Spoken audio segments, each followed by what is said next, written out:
Okay, YouTube is finally getting my stream. Let's see what happens. All right, we're live, and good afternoon, everyone. This is somewhat of an impromptu streaming in the afternoon for everyone involved.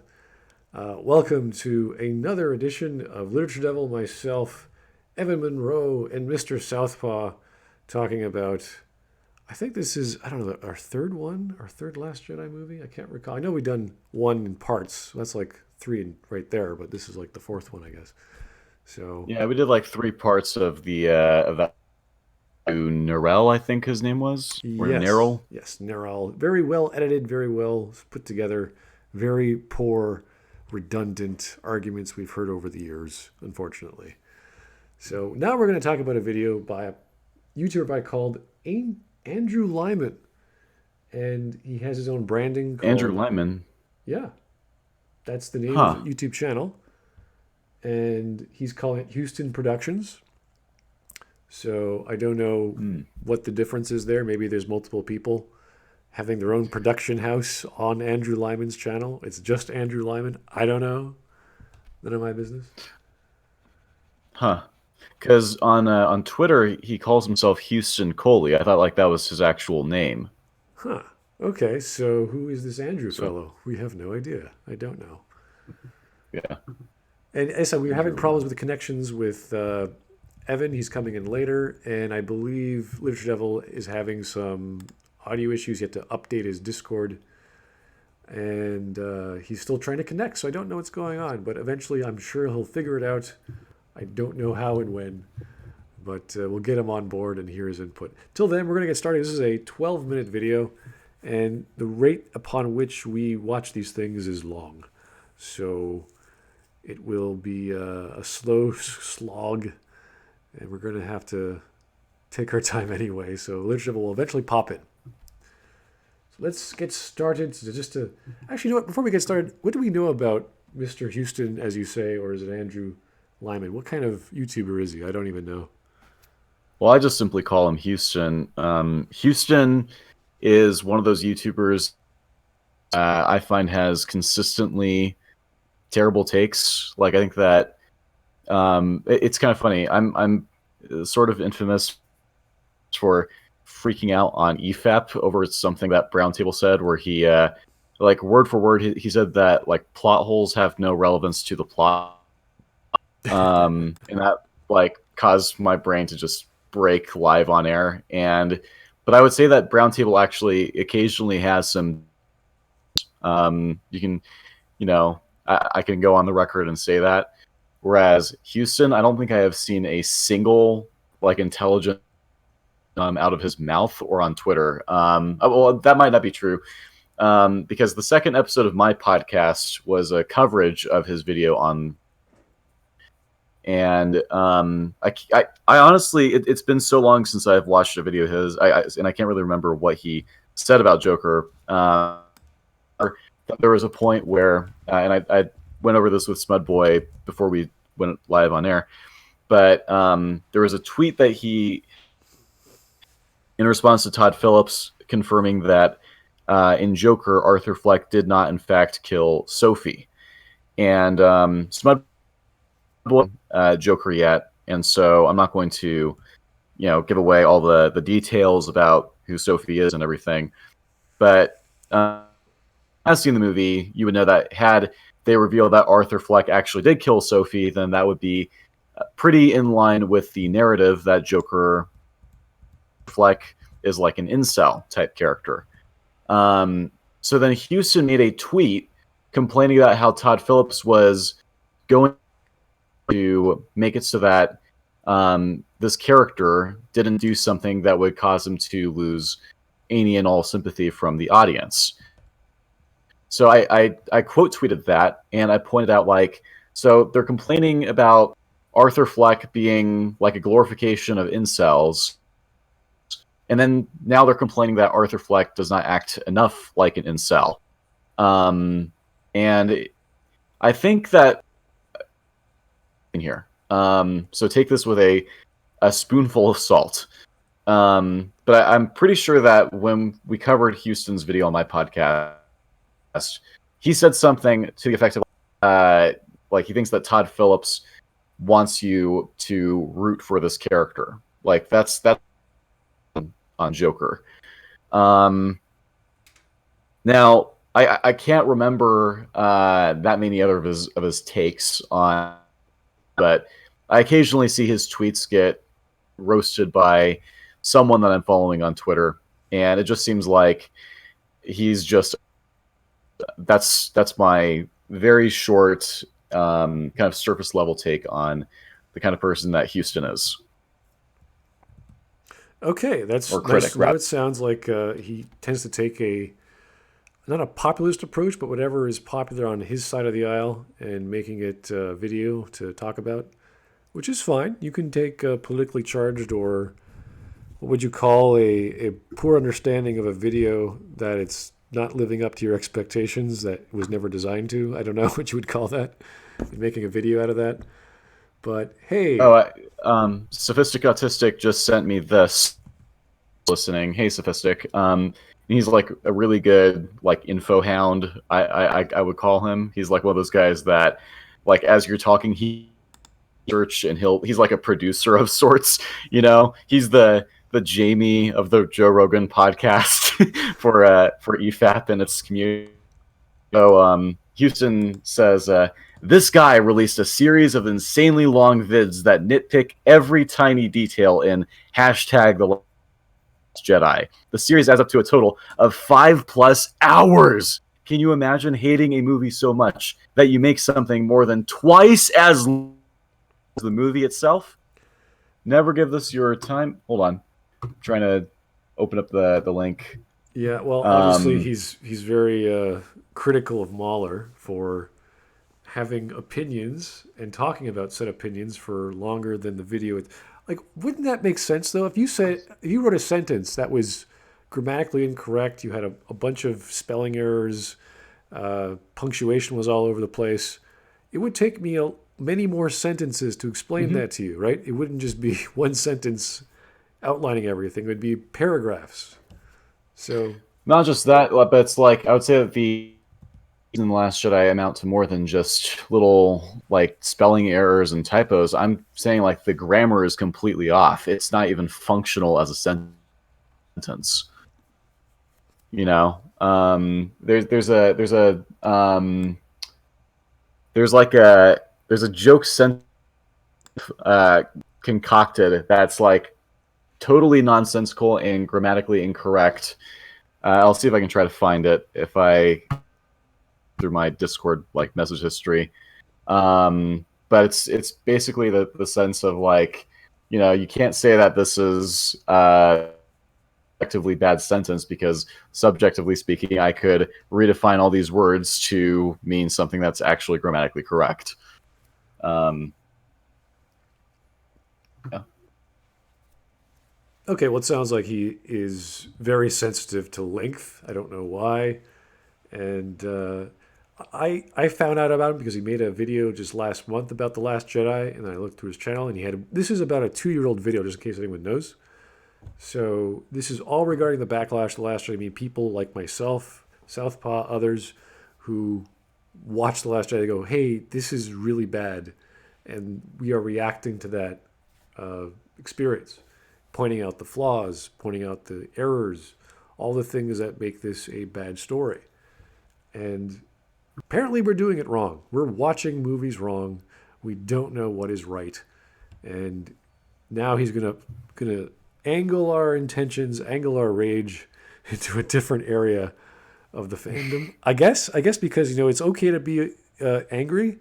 You're just doing angry wrong. You're pointing at the wrong reasons. So let's get started.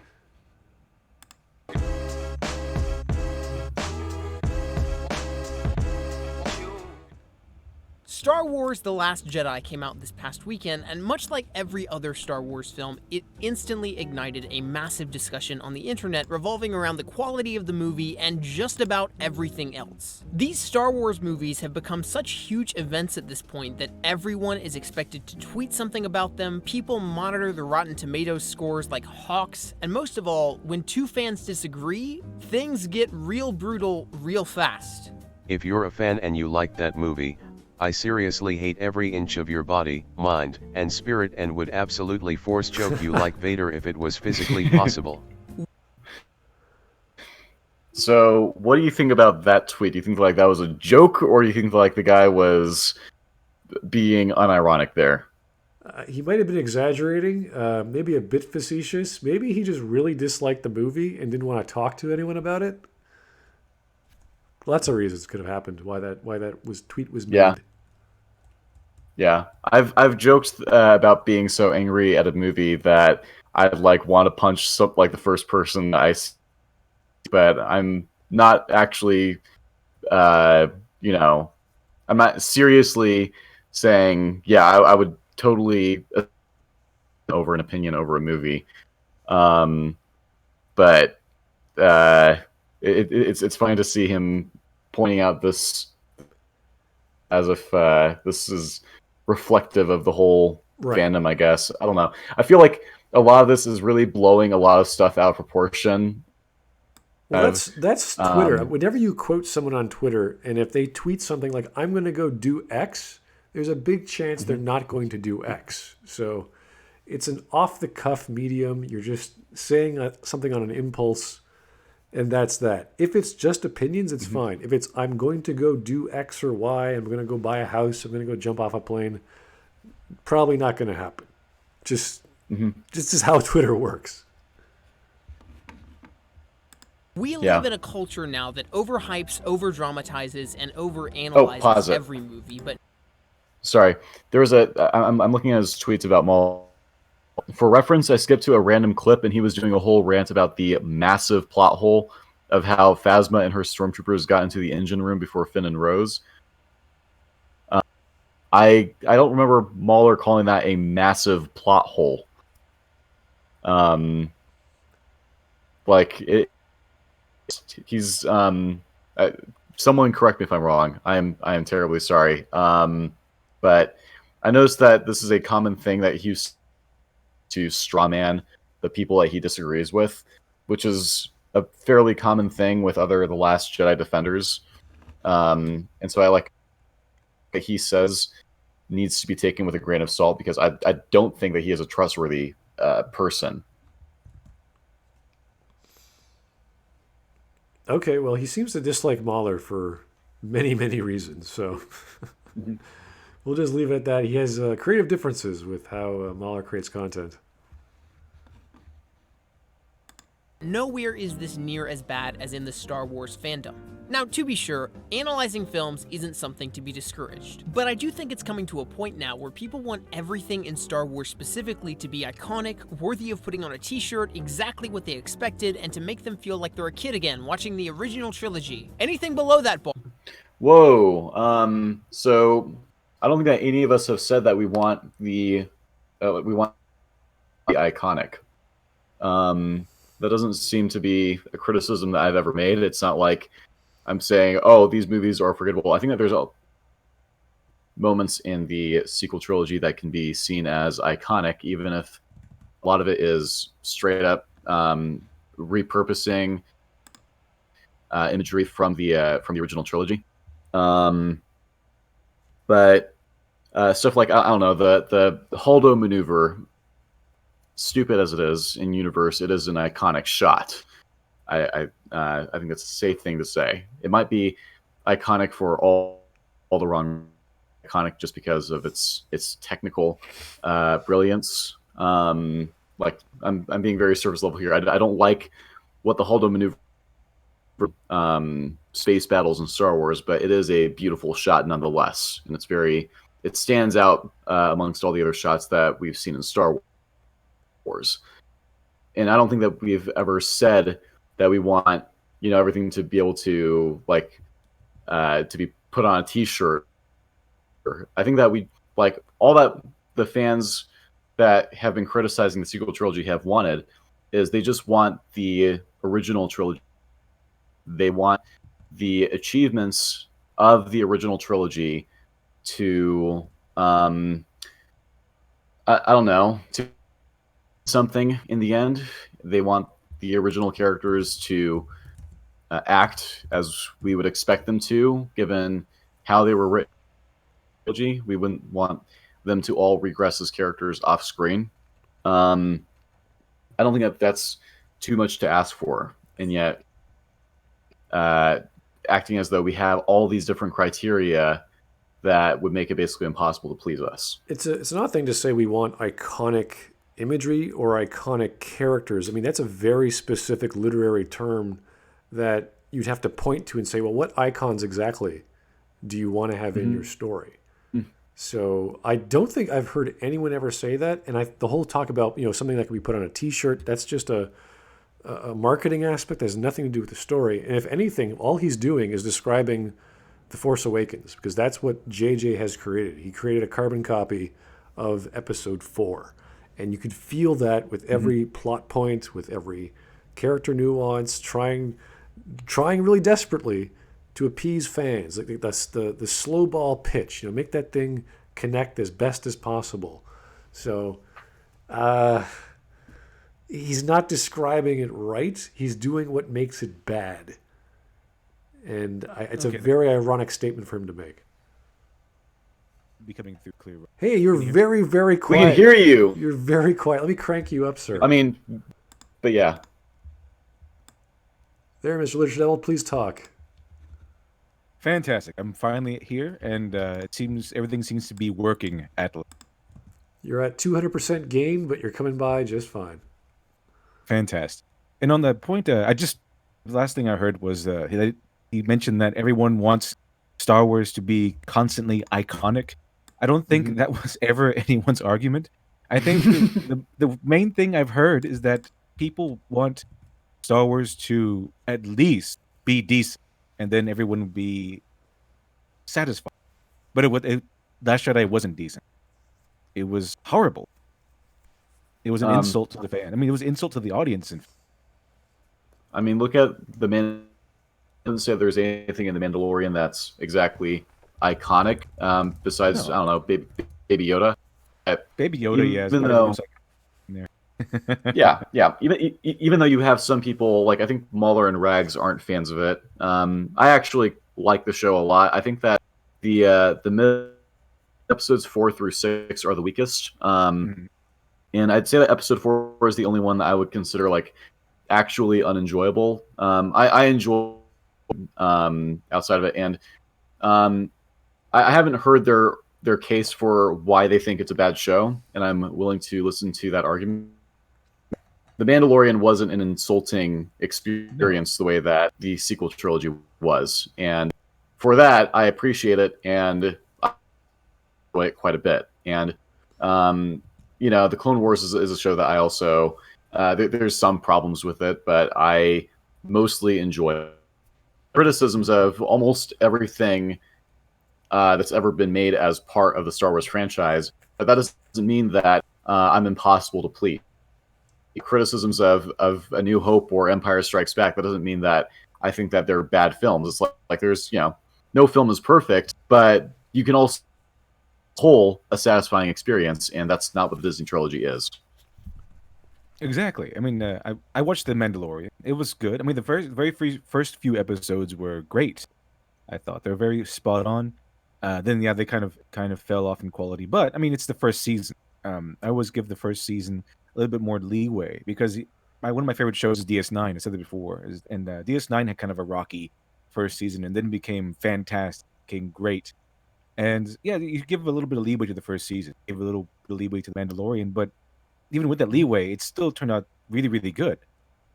Overall, in general. I mean, the ending. I mean, the first few episodes were good. The last few episodes were good. A little bit kind of slagged and slumped a little bit in the middle. But overall, I would say it's a quality product.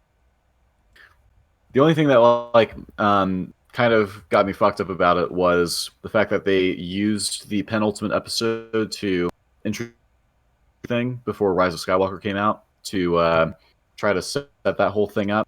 I don't like forced healing at all. Outside of if it's a mechanic, that's fine. But in the movies and actual stories and shit, I'd rather it not be a thing for all the stakes of the universe.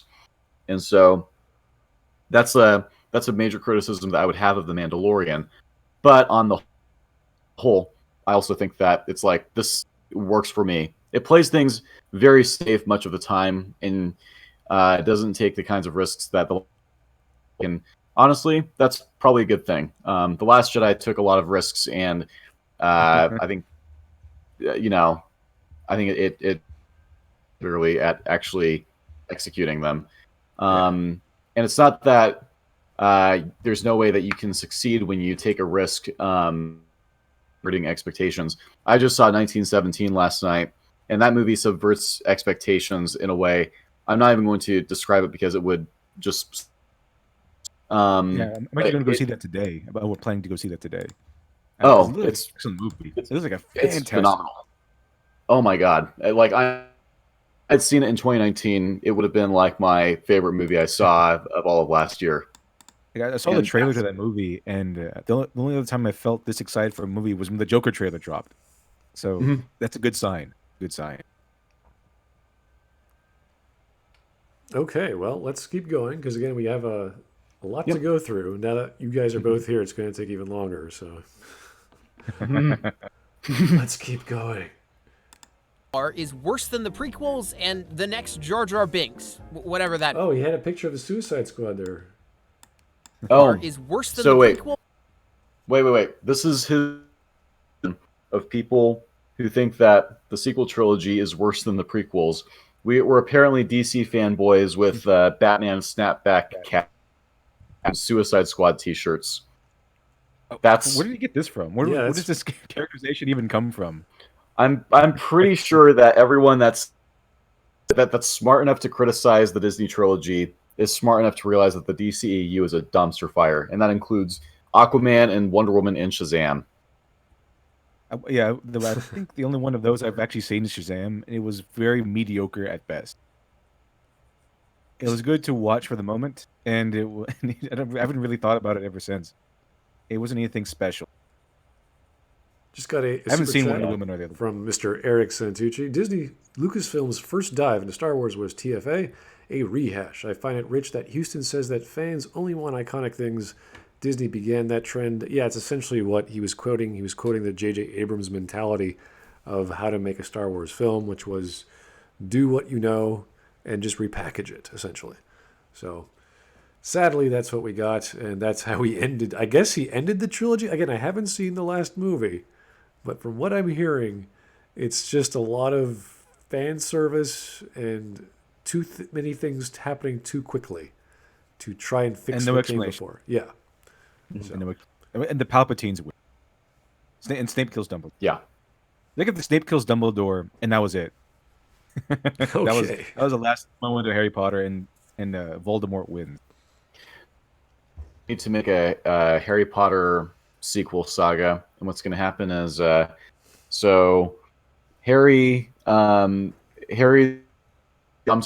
and Hermione's son becomes a Death Eater, and Ron and Hermione split up, and Ron is a drunkard and a deadbeat, and he gets killed by his Death Eater son before he even gets to spend any time with Harry. And then Harry is and our new protagonist is a muggle, or so we think is a muggle, who then turns out to be a wizard.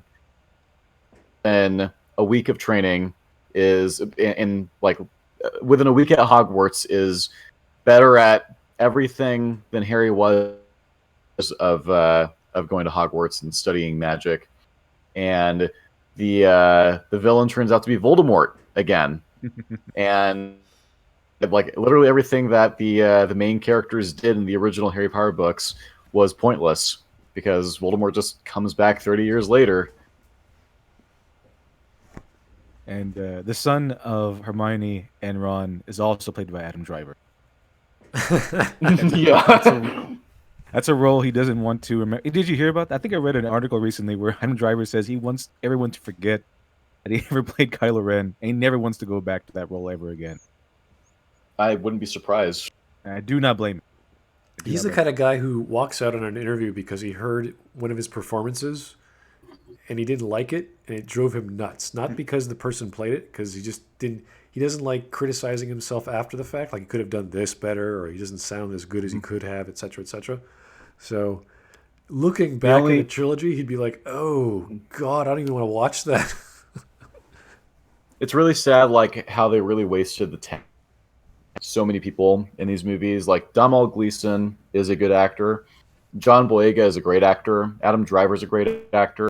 Um, see Kelly Marie Tran actually have a more successful career and just move on from being Rose Tico, because I wouldn't wish someone be as just Rose Tico to be their legacy as an actor. No one deserves that.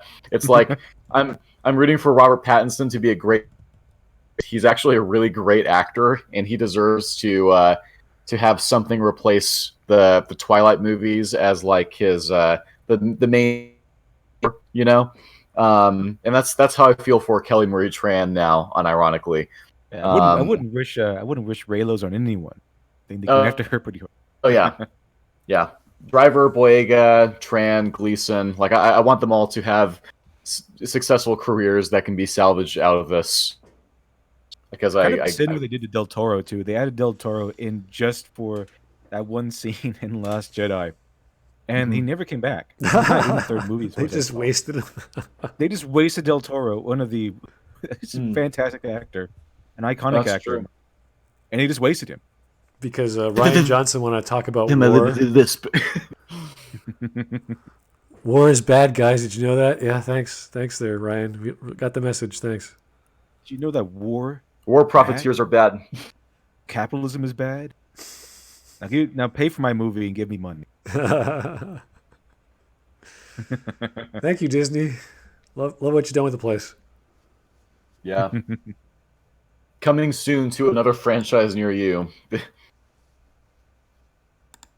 And the next Jar Jar Binks, whatever that means. Jar Jar is the worst character in all of Star Wars. Disney, hold my beer.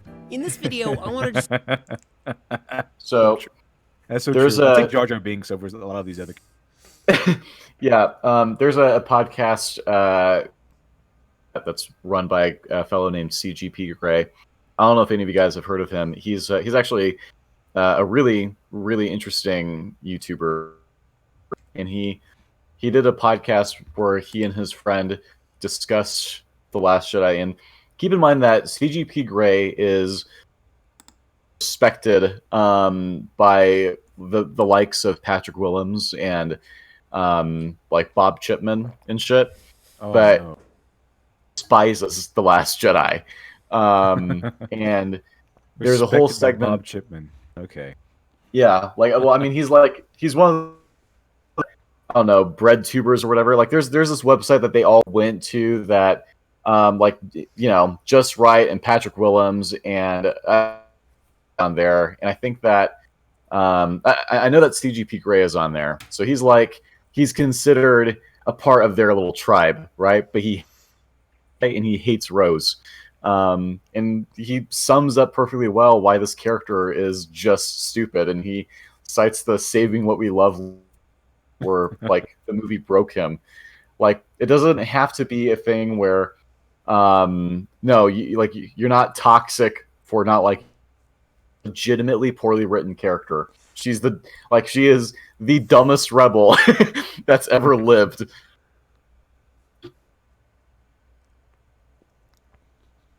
It's a pretty weak character. I don't know what J.J. Abrams decided to do with her in the third movie, but well, pretty much nothing. You know what? It's kind of, you got the Jar Jar treat. You know how Jar Jar Binks was technically in the other two movies, but kind of like in the background, except for that one time where he passed massive legislation.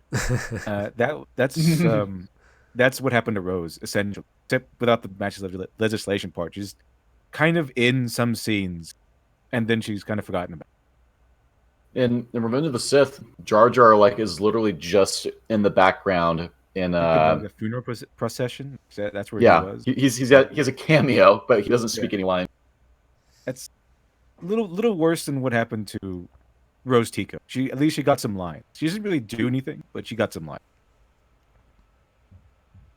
Okay, well, it's good to know when I do see this movie. I'll be like, hey, they used that person that JJ supposedly did not throw into the garbage heap.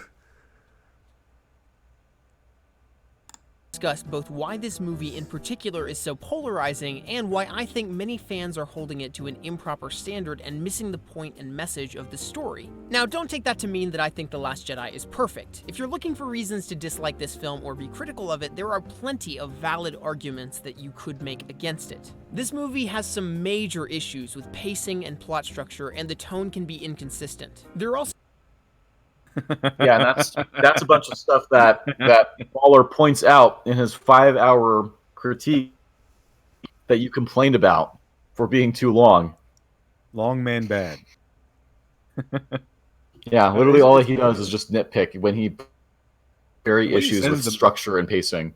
The way he lists them, it seems like, oh, it had a little bit of problems. It had a few problems in these areas, but it's not overall not that bad. But if you really, really want to be a critic and you really want to be mean about it and find some things to say bad about The Last Jedi, then yeah, I guess it has a pacing problem. He says like there's a small problem.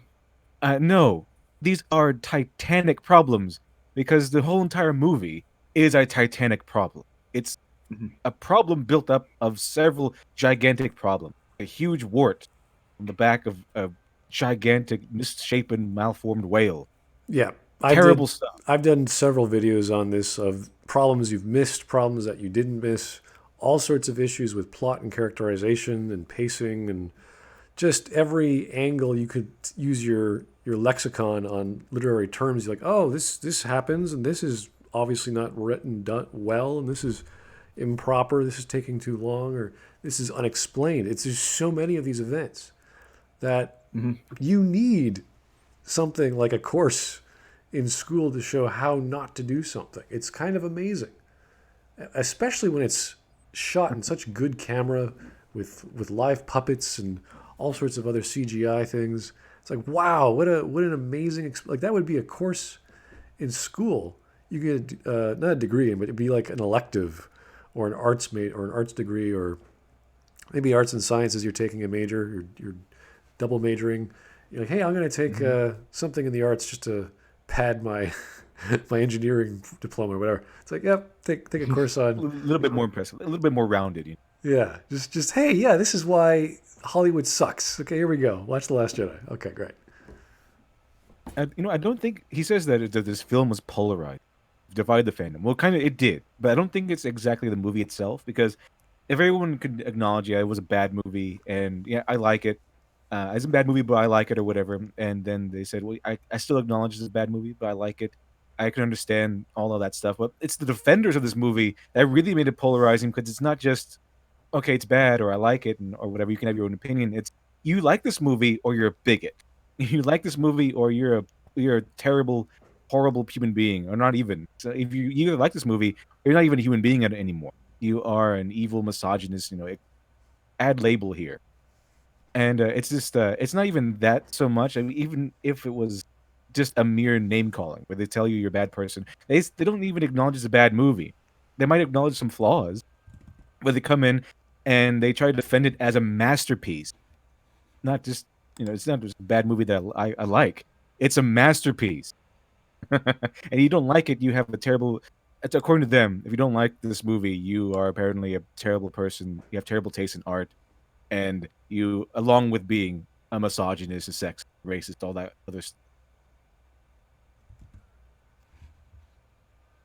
Also might be one too many red herrings, and a couple characters get a bit of short shrift in the script. The comedy of the situation, though, is that none of the people who supposedly hate this movie and say it ruined Star Wars are making those valid points. The backlash over the film as a whole... I think all of us have tried very hard to make valid points over the years on this movie.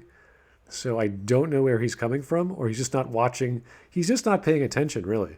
If he can't sit down to like 20 minutes of a Mahler video or 10 minutes of one of my videos or anyone else out there, the points are like, we put them in list format. Like point 1, this is what happens. This is wrong. Point 2, this is what happens. This is wrong.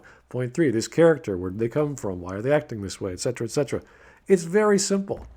So he's either not paying attention or he's inventing a narrative that isn't there. Exactly. Whole lot. That's what I think so too. I mean, he just said that we're not all these people who said that it's a bad movie say that we're not making these valid points, and we're making other points too. We're making different ones. The ones he pointed out, the problems he pointed out, those are the ones that he considers valid criticism. Essentially, what he said. And what he also said was that people who are really lambasting the Last Jedi as ruining Star Wars, etc. He's saying that we didn't make those points. We're making other points besides the ones he listed, and that is he's kind of phrasing it and framing it into a spot where those are the only points of contention that the movie had, and any other points that are being made are invalid and just being whiny man baby fanboying at everyone else is doing. And yeah, The Last Jedi did kind of ruin Star Wars. It clearly shook the public's confidence in the film because it never recovered it.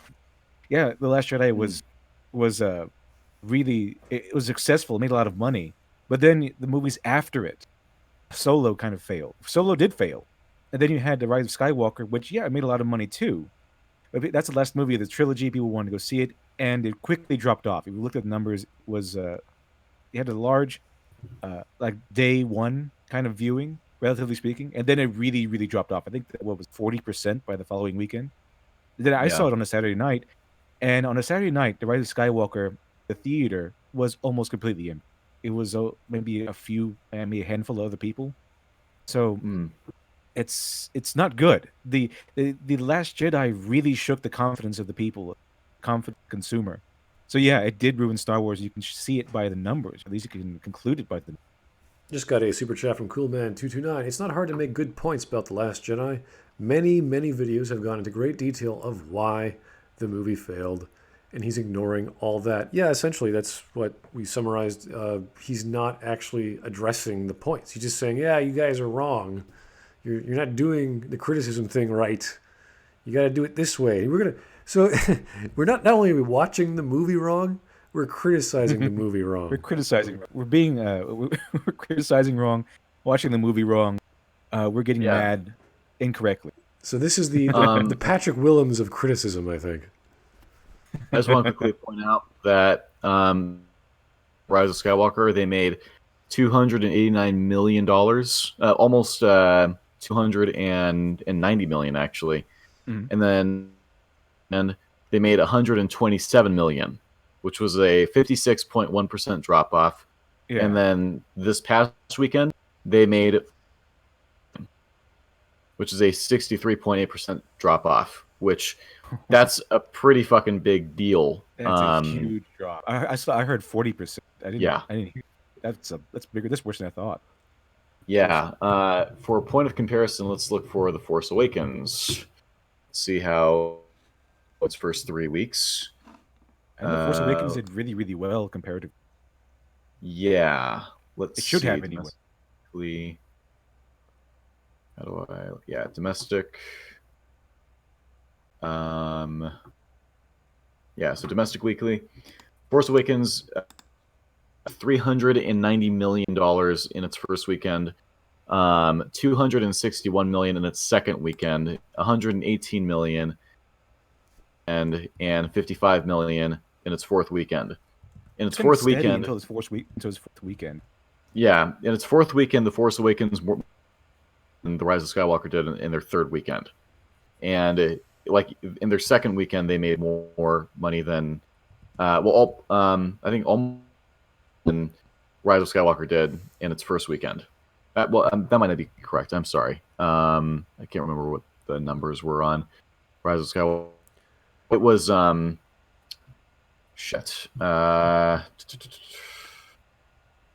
so yeah, not almost more money, but it was like for Rise of Skywalker versus 261 million for Force Awakens. And if you look at The Last Jedi, because you have The Force Awakens, which was fairly well received, so that gave The Last Jedi a good bump, right? Kind of like how it's funny, is the lowest grossing movie of that trilogy. But it was so good that when Spider-Man 3 came out, people were hyped, right? Because of how good. So, okay, yeah. So the opening weekend for The Last Jedi was 296 million, which was a pretty good opening weekend. That came about because of how happy people were with The Force Awakens, and now you have The Rise of Skywalker, which you have that drop off there. I mean, like every weekend that The Rise of Skywalker has had has been weaker than The Last Jedi's performance, and each weekend significantly worse. Yeah. So suffice to say, the actual take-ins of all the three movies have been going lower and lower and lower. So since The Last Jedi, right? Since The Last Jedi, Last Jedi, like I said, really kind of put a bullet in the gut of Star Wars and really shook the confidence of the movie-going public and the Star Wars going. More surface level and frankly unfair than it should be. So please, dislike the movie all you want, but at least dislike it for actually valid reasons. My thoughts on the film aren't entirely relevant here, but suffice to say that personally, I really liked it. This is the first That's not an unbiased statement at all. Let's just throw my opinion in there. Why not? While we're being objective here, sure. He really liked this movie, and he's going to defend it now. Of course, he tried to give some credibility by saying, yes, this movie has some problems, which kind of puts him on the outs with everyone else who defends the movie, who think it's a cinematic masterpiece and a masterpiece of writing because of all these meta reasons, all these symbolism and themes and all this stuff that's not actually in the movie, but exists in their own very own headcanon. So he's kind of on the outs to those people. So he's kind of not your typical Last Jedi defender, but still being very hostile in his defense. Star Wars movie in a while that I feel has some very resonant, nuanced, and well-integrated themes throughout the narrative, and the dilemmas the characters experience throughout the story are very complex and unique, especially for Star Wars. The performance. Okay, so it has some nuanced themes, and there are some complex conflicts. Really, that's what makes this a good movie. Oh, I want him to explain this. I want him to go. Yeah, please, someone explain what makes this a good movie based on themes and conflicts. Like, wow, themes! I've never heard of themes before. Oh, I've never heard the theme defense before. Performances here are some of the best from Star Wars as a whole, especially from Mark Hamill and Adam Driver, and in general, it was just really refreshing. I'm pretty sure this kind of falls into what I'm seeing is this kind of falling into the darker is more complex, or darker is better, darker is more profound or intellectual or something, because the performances in the original Star Wars trilogy are pretty good too. I wouldn't say this is better than all of those performances. I wouldn't say that at all. But I think people are kind of like seeing these as better performances because they're more serious and darker. It is kind of something that people tend to mix up, kind of linked together. Well, this is darker, this is more serious, therefore it's higher quality. It's a very strange thing to talk about, not only themes, but conflicts. Oh, the conflicts were interesting. Well, they should be. That's what writing is. You write conflict in your writing. If you don't have conflict or challenges in your story, why are you writing a story? You don't have characters to just sit around and talk about the weather. They argue, they fight, they change. That's the point. So Neil Gaiman goes on about that. He says, well, here's what you do. You just make one character, find out what they want, and then you make another character and find out what they want, and then put those two characters in oppositions to each other, and you have a conflict. You have a story. It's that simple. And it's how you treat those characters and how you come to a conclusion with them that you can tell an interesting or a boring story. So not that hard to write, always difficult to write well. And I don't even think we can consider this a proper screenplay because the level of conflict is just so abstract. If they're talking about complex conflict, it's like complex conflict is not complex. It doesn't have to be. I want this. I will not give you this. Oh, we are now in conflict. Oh, wow, that's so difficult. I can't grasp this concept of things I want. Punch each other. it's boggling my mind how things can be even better than that. It's like, oh, it has to be a nuanced form of desire. It has to be a plot I've never heard of before, or make someone your parent or your child, and oh, now it's even another level of conflict. Oh no, yeah, that's really deep. Thanks. Speaking of this scene in particular, this is another person they wasted Phasma. I think Phasma was, would she have maybe a minute of screen time over the course of 2 movies, and then she dies. This is her last scene. Yeah, She dies here. her entire character is she has armor, and you're like, what is her armor? It's from the plane of the Emperor, and you're like, holy crap, that's cool.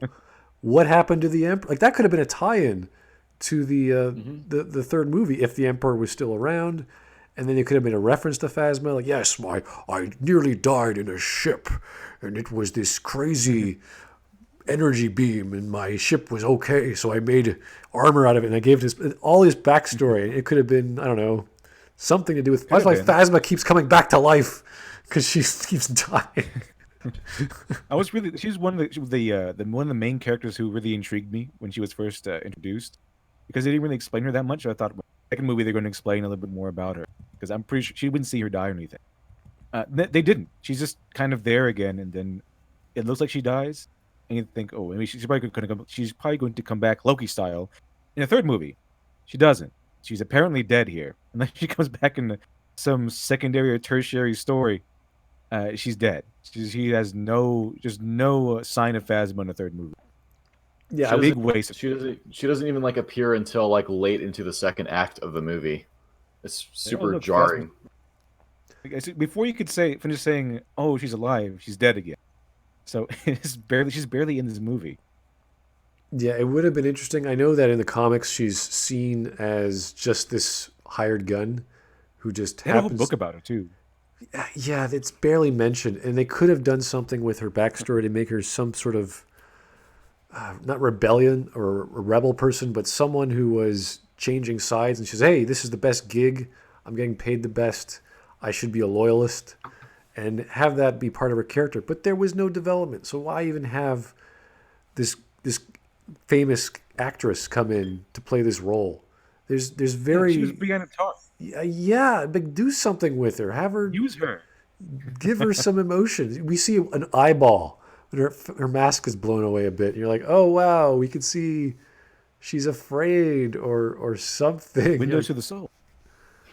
It's sad. Imagine like a Brienne of Tarth that has been manipulated to being on the wrong side, or something. A Brienne of Tarth who's been corrupted, or she still has that valiant, very focused personality. She's a woman of focus, and she has that.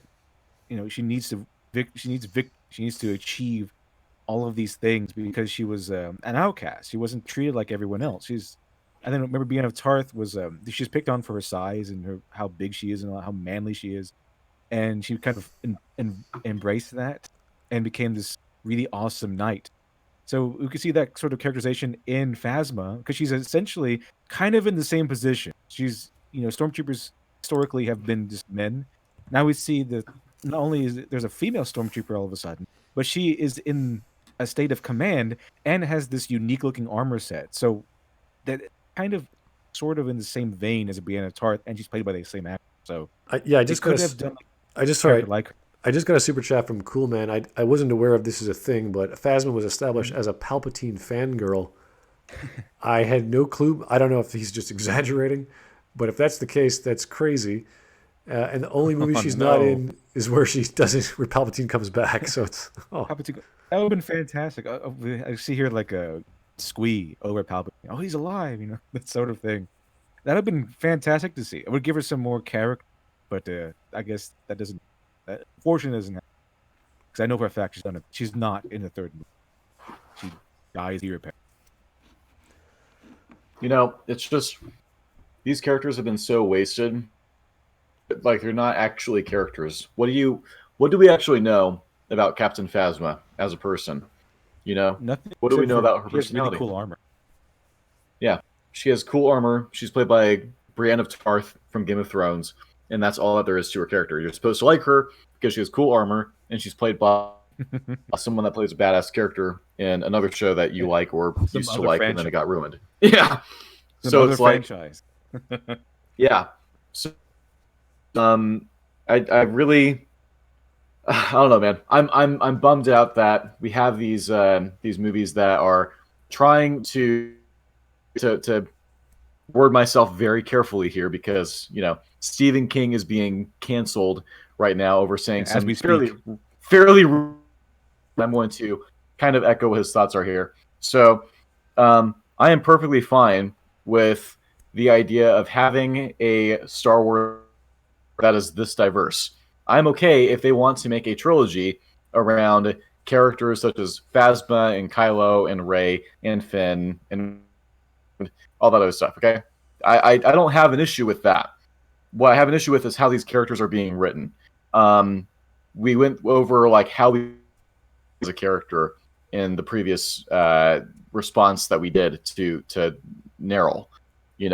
We offered ideas like, yeah, you could strong female protagonist in Star Wars, but just make her into a character and not this Mary Sue that almost an entire checklist of traits that are common amongst Mary Sues. Um, and Captain Phasma feels the same way. There's nothing wrong with the idea have a female stormtrooper captain. There's nothing wrong with the idea of Rose as a character. It's all about the execution. Stephen King was trying to say was, let's not focus on, oh, there's diversity in this. Let's actually talk about quality. And when I see him say something like that, I know that he's talking about stuff like, the fact that you have all of these diverse characters, but the fact is that all of them have been handled very poorly. And that's not, some people are trying to be very what Stephen King said, and they're saying that, oh, he thinks that quality and diversity are mutually exclusive. No, there's plenty of things that are diverse and also a very good place. Look at Brooklyn Nine-Nine. Those are like just two examples off the top of my head that I can give you that are very diverse, but all quality. So it's like, but I feel like when you like with the new Star Wars movies, it seems like because we need to have more women, we need to have more people of color in this. Here, let's throw in a same-sex kiss at the very end that we edit out for the Singapore. Edit out for all the people that they want money from in other countries. Yeah, but when it comes to the idea of like a relationship between Finn and Poe, which I don't really feel one way or the other about that. I think that's perfectly fine to heterosexual best buds because that's how a lot of guys are. You can have with someone even if it's completely platonic. I don't like the idea of taking every very deep friendship between and trying to make something sexual out of it. Yeah, I mean, have you ever seen Scrubs and the relationship between Turk and JD? Or it's always a joke on them that might be that might be gay. I mean, the whole joke is that they're so close that they might as well be lovers. But that's a joke because they're not. They're just really really close friends. And that's how guy friends actually are. And when all these producers and weirdos and things they seem to think that men just hi, how are you doing, my best friend? How are you doing, my best friend? No, there's a lot of emotion. There's a reason why all those Greek soldiers got together and they made they have that very close relationship with their male soldiers, their fellow soldiers. And so yeah, sometimes it became kind of more than that, but it's the same sort of relationship. I mean, the same sort of feeling and emotion that two men who are very close to each other in a relationship can be without actually being lovers. But it's just there's a thing that's out right now. I'm not even opposed to the idea of having Poe and Finn actually be lovers. It's just not one of those things I'm really hung up on. Yeah, I think that they're just wasted as characters in general. It's the fact that just because two guys show any sort of emotion toward each other does not mean they're gay. That seems to be the ongoing narrative right now. Oh, those two guys smiled at each other. Oh, I guess that means they're gay, not just close friends. Well, they can be, but it's not necessarily so. I think this is a problem also in the ninth movie again, which I haven't seen. There's a lack of characterization. There's a lack of plot of these characters. So we can say like the characterization of Phasma is worse than, let's say, the characterization of Darth Maul. We know why Darth Maul's there. We just don't have very good understanding of what that means. Like, he wants revenge. For what? We don't know. Blah, blah, blah. We don't know their backstory. Phasma, her character is armor. Darth Maul, his character is anger and a lightsaber that has two ends to it. What happens with Finn and Poe in the 9th movie? Not much, I don't think, as far as I understand the leaks. So, no, I mean they don't become lovers or anything. No. But they are sort of more friend. I mean the relationship would kind of it get developed a little bit more. Poe especially gets developed in his back. He gets you get to look at his past and everything. We get to see, and it's really interesting. And there is actually a strong female character. I mean, a strong female character. There's actually a competent female character that knows Poe from the past, and she's not a Mary Sue. She's actually well developed, and they actually write her like a human being, and she's actually likable. Yeah. Just got a super chat. Yeah, I didn't have any. Oh, I'm sorry. Go ahead. From EC Cons, ECK Ons. I don't know exactly how to pronounce that. But equality and diversity are separate things. This is true. They are different words, and they mean different things. There are good things that are diverse and bad things that are diverse. There is good things that are not diverse and bad things that are not diverse. Yes, quality and diversity, two very different concepts. Just because you have one doesn't mean you imply the other is going to be good or that quality is going to be diverse. This is a strange fad that we've seen in the past decade, I guess, of people saying you need more representation of this social standing or this ethnic minority or this or that. And it's happened in Canada for a long, long time now. And it's getting silly. And I don't think that. Oh, go ahead. I could point to my federal liberal government who wants exactly 50% men and women on his cabinet. And I don't know why this is a thing, but it's representation before merit, unfortunately.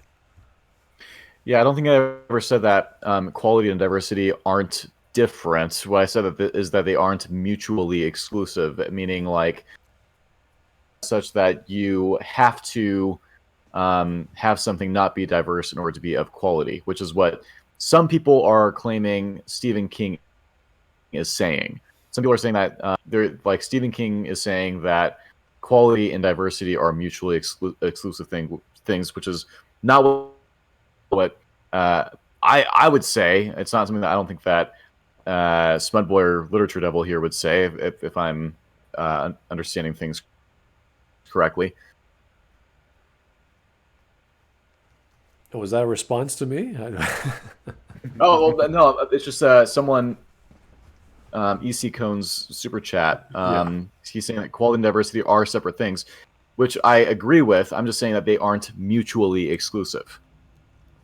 There are right and wrong ways to do anything. So yes, that is true. And yeah, I think the rule is story first, characterization first, and then go on to other things. Yeah, I just reviewed a book on my channel. There's a character who is non-binary. And there's nothing wrong with having non-binary characters, but you don't make that their sole characterization, and you don't make that their reason for being, and you bring it up every goddamn time they're on the page.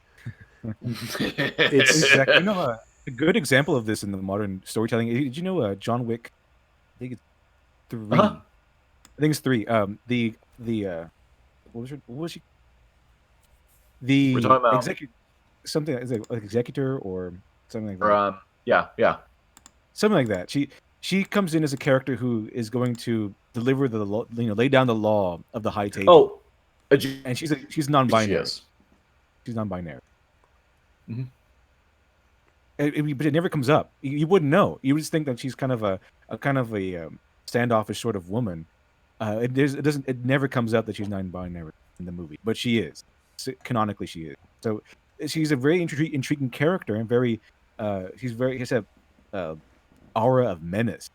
Seems like she's very confident, power behind her, and she's played like a character rather than just a person representing something. Yeah, this whole idea that we are like a trans person in this forced diversity. No, that's not what we're saying at all. You look at something like I don't know if you guys have seen Arrow, but who is a gay black man who makes sure to remind you that he is a gay black man in every single scene that he's in, and it like there's I don't know, like on Arrow's subreddit. I mean, this is a fucking hated character because he's just a poor representation of gay. He is written with that trait in mind and only that trait. So it's just, yeah, I don't give a shit if your character is not.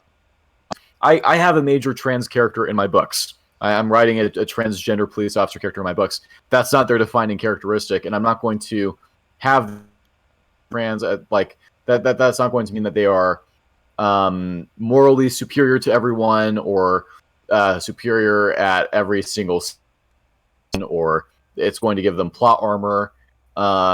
It's like, you have some people that would probably complain if I were to kill off that character. Well, that's not going to influence the character.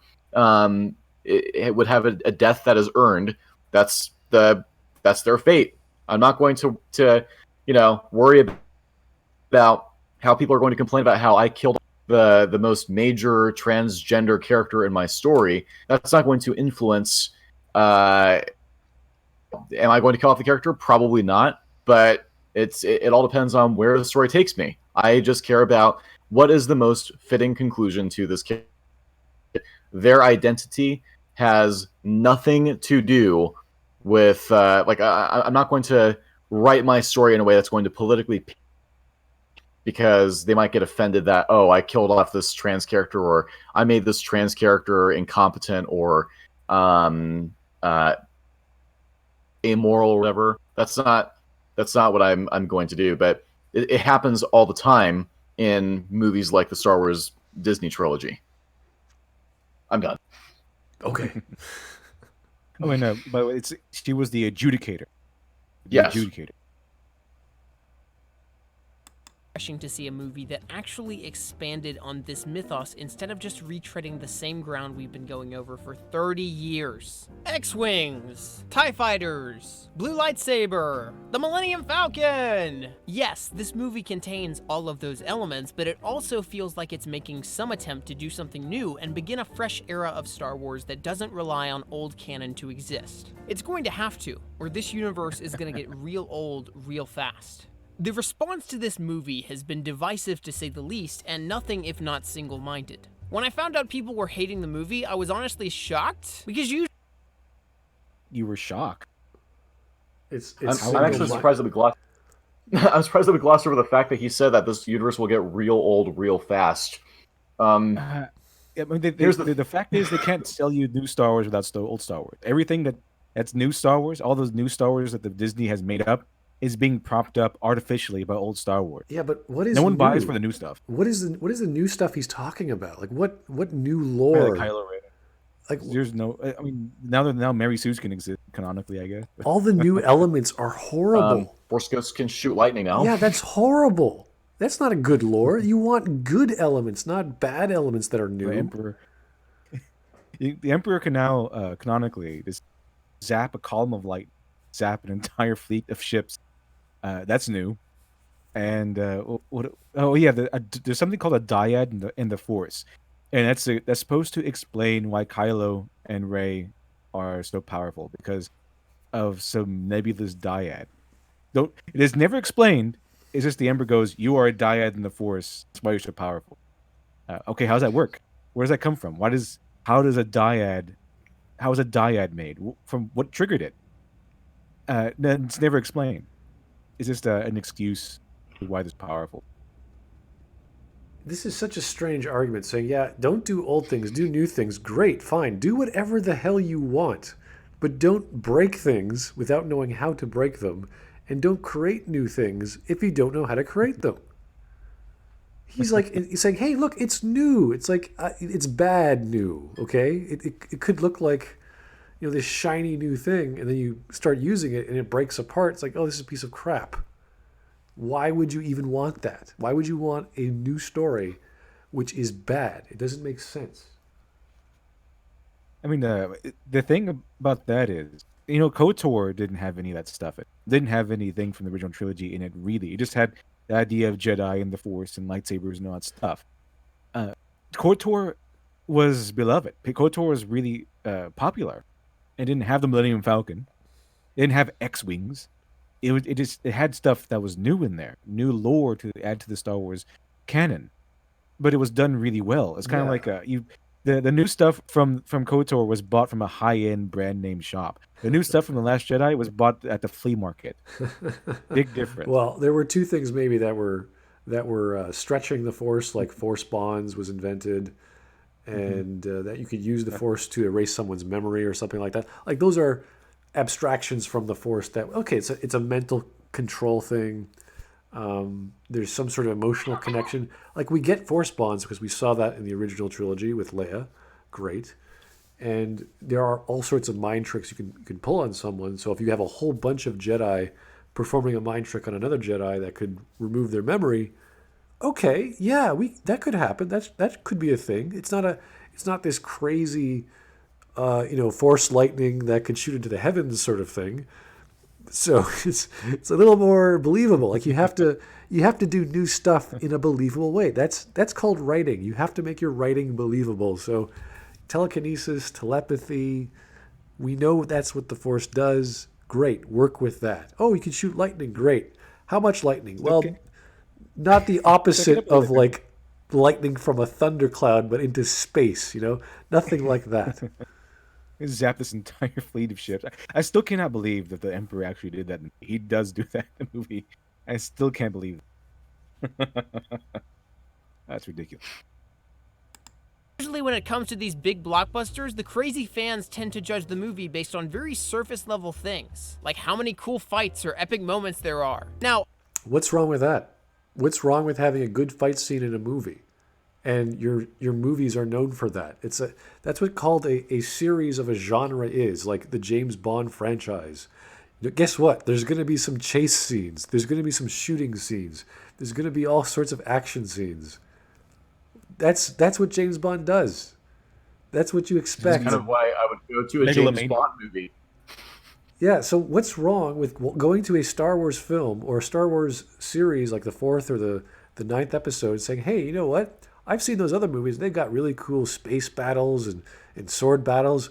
I'm expecting to see a really cool space battle and a really cool sword battle. As surface level as that is, that's what the movie gives you. It's supposed to. If it doesn't do that, like in The Last Jedi, it's not a good Star Wars film. And that's not I still want to see Luke Skywalker walk out there and take on the entire First Order by himself and do a good job until he dies. I wouldn't see that. I would not be giving it a thumbs down if I saw that. I would actually give it a thumbs up. Just on the fact that he could do it, yeah. But that's the thing. Like these are not bad things. It's like, oh, you're attracted to this woman because she has a certain figure, she's a certain height. It's like, so what? That's how attraction works. That's not my personal. Sorry. I just want catharsis in my Star Wars. That's it. Like, I just want satisfying action scenes to watch. And The Last Jedi doesn't have any action scenes that I found satisfying or cathartic. And it's like, it's a really boring movie. The plot makes no sense. The characters are assassinated. Action can be like, okay, well, at least the action was good. I mean, it depends. Like if you go into a film or a multiple series of franchises like James Bond, and you see a pattern. Every James Bond has a gadget. Every James Bond has a femme fatale, an action scene with guns, with cars, etc. That's what you expect. That's what genres are. That's what instances or series or franchises are. And you want to subvert expectations? Great, you can do that. They did that with Casino Royale. They had a car that got destroyed within seconds. The gadget was in the car. James Bond gets tortured. Like all these scenes that they tweak them, but they're still in the show. That's why I look at Casino Royale, and you say, well, this isn't a very good Bond film as the series has shown, but it's still a decent story, still a decent spy thriller. So you still have the genre to fall back on. And with I don't know. With The Last Jedi, you didn't get an actual decent lightsaber fight scene. You got a pretty boring series of space battles. Like there was no stakes. It's just sort of, oh, we're just chilling out on the ship. They can't hurt us. At least the action of The Force Awakens was kind of entertaining. Yes, it was over the top, but it was still entertaining. That's what J.J. Abrams is known for, so you know what you're paying for. Anyway, I got a super chat from Mr. Adam Wooford. When you're writing characters, do it like Timothy Zahn. Timothy Zahn is the writer for, what's that trilogy? Not the trilogy. It's Star Wars something or other. Oh, what's that? It's a very famous series. What's it called? Heir to the Empire? Is that what it's called? It's with that certain character. I can't remember his name, though. Thrawn. Is that the one? Thrawn? Thrawn. Thrawn, that's it. Thank you, Mr. Thrawn. And don't write characters like Chuck Wendig. Oh dear, don't mention Chuck that. Wendig. Make your characters first, then say they're male or female, gay or straight or whatever. Yeah, I mean, you make your characters, you understand what makes them a person, even though they're not people. You sort of, in your head, okay, if this was a person, what would they do? And then you let them go and do that thing. And then they get into conflicts, they get into hurdles they can't surpass, and they try to work around those problems. That's a story. Get your character, put them in a bumper car, and they can't get over a speed bump. Like, what do I do? Oh no. Have them bounce around, have them figure it out. That's how it goes. So Chuck Wendig is the best writer that ever lived. You should write. Oh no, Chuck Wendig. Don't quote, guys. Everything Chuck Wendig says, do the opposite. This is what we have learned in critical analysis when listening to other critics who like Last Jedi, who say things about stories or storytelling. Just do the exact opposite, and you'll make a fantastic script. Chuck Wendig is probably the guy you read to or listen to, so you can know how not to do things. If you want to know, follow Christopher McQuarrie on Twitter. He actually, I retweet him sometimes when he actually talks about writing, but he says that it's not a point of his to try to make his stories complicated. They just become complicated because each story of his has to abide. And I greatly appreciated that. Oh my God, this is a guy who he does the newest Mission Impossible, latest 2, and the upcoming 2, and Top Gun Maverick, and he's the guy that wrote Edge of Tomorrow. He's the guy that wrote The Usual Suspects. This is a guy that I'm talking about when it comes to writing, about how writing has rules, how you have to abide a certain set of rules every time that you write a story.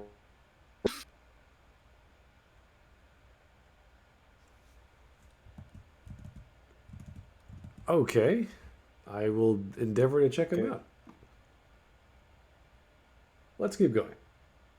I don't think that's how you should judge a movie, but if you are judging it that way, and I think many do, The Last Jedi is crazy cool. The funny thing is, both sides of fans see the other side as the one who hasn't caught up with the times. If you loved the movie, the people who hate it are like the people who hated The Empire Strikes Back when it came out. In 30 years, they'll look back and say, this is the best Star Wars movie. But if you hated the movie, the people who loved it are like the people who loved The Phantom Menace when it came out. It was amazing. It was everything I thought it was going to be and more. They're just blinded by the hype and too stupid to see how bad this movie really is. But, so, we've talked about the overdone backlash to this movie. We've talked about some of the more valid criticisms of the film that aren't being addressed. And did he address any of the valid criticisms? I don't... No, he did not. No. Kind of skipped over. Completely. Every single time we see one of these videos, they mention these points and these arguments, and they kind of forget about them. You wait for them to defend these or to debunk them, and they never come. They just kind of move on to the next point. He did a both sides are like this, and then kind of moved on. Here's my windmill made out of straw. As you can see, I've poked it, and let's keep going. Okay. And we've talked about what the movie does well. So what's garnering it all this hate from the fan base, specifically online? Well, I think it certainly has a lot to do with expectations. And I don't just mean expectations based on the 2-year gap between this film and The Force Awakens. I'm talking about bigger expectations that have been built up for over 30 years. The hype for this movie officially began at the moment Return of the Jedi ended and people were left to wonder what Luke Skywalker did next. And the problem with these sequels to older franchises... No, I'm sorry. There was no hype for an episode after episode 6 ended. There was like that they had said that was the last one, that was the conclusion to the saga. They made in the old expanded universe that showed what Luke Skywalker would do next, but there was absolutely no plans being made for the trilogy. What George Lucas wanted to do next was the prequels. So don't give me this bullshit about how the expectations for The Last Jedi had been built up since the end of episode 6. Like, we already had our our first episode 8 where we actually got to see Luke Skywalker doing, that we would want to see Luke Skywalker do in the books. And so when they decided to nuke those books from canon, it's like, okay, well, are we out? Like, that's how they've been built up for. Not since Return of the Jedi, since they nuked the old EU from canon. It's a hard thing to say, because when you say expectations, I go back to the genre argument and the movie argument. Well, what's a Star Wars movie? It has X, Y, and Z, and you want to see lightsaber battles, you want to see space battles, you want to see the Force powers, you want to see philosophy, good versus evil, simple stuff. That's the expectation. Star Wars is simple. It's supposed to be simple. And when you don't get that, it's like, oh, this is not what I paid money for. This is not what I was expecting. The difference is you have to give them something better or equal value of what they were expecting. Same analogy I always give with the steakhouse. Go to a steakhouse, didn't get my steak. You got to give me something better or equal value to the steak. A lamb chop, side of pork, maybe half a steak, half some chicken, who knows. Give me something, or else I'm not going to come back. So, very simple analogy. Franchises is that whatever you imagined in your head for 30 years would happen after the original film is always going to be infinitely better, at least to you, than anything a studio ever comes up with. There's also... That's fine. But you know what? We're not stupid. We're not like, hey, you know what? In my head, it's amazing. Nothing can compare. It's like, yes, we're still going to judge what we see properly, not with this crazy... everything's perfect. Oh my God, they didn't do the 30 things I had in mind. No one's doing this. No one has this checklist of things that has to be hit, every single one. Of course not. We're not children. We know what dreams are. We wake up and go, oh yeah, that was a dream. That's not reality. And then we go about our day. We don't go saying, oh my God, Luke's going to be flying through space like Superman and wielding this and that. It's like, no, he's not. He's going to be Luke, the character we remember, maybe slightly different for whatever reason, and tell that story. Great, okay. That could work. Doesn't have to be big, doesn't have to be some supernatural Infinity War crazy battle. We don't need to see that. I've seen these people say this a lot of times. All these defenders of The Last Jedi. I mean, they come on and say, you didn't like it because it didn't live up to your expectations. It didn't, well, yeah, that's true. But what they're trying to push forward is that you don't like it because it didn't fit this romanticized version of what you thought Star Wars was. It doesn't meet the expectations you thought of Star Wars when you were a kid. It's not the same as when you were a kid.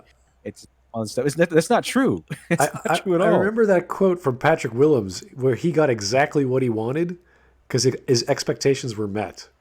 He had a rip-roaring good time. It's like, okay, so his expectations were crap and he got exactly what he wanted, whereas everyone else was like, that's not what Star Wars is.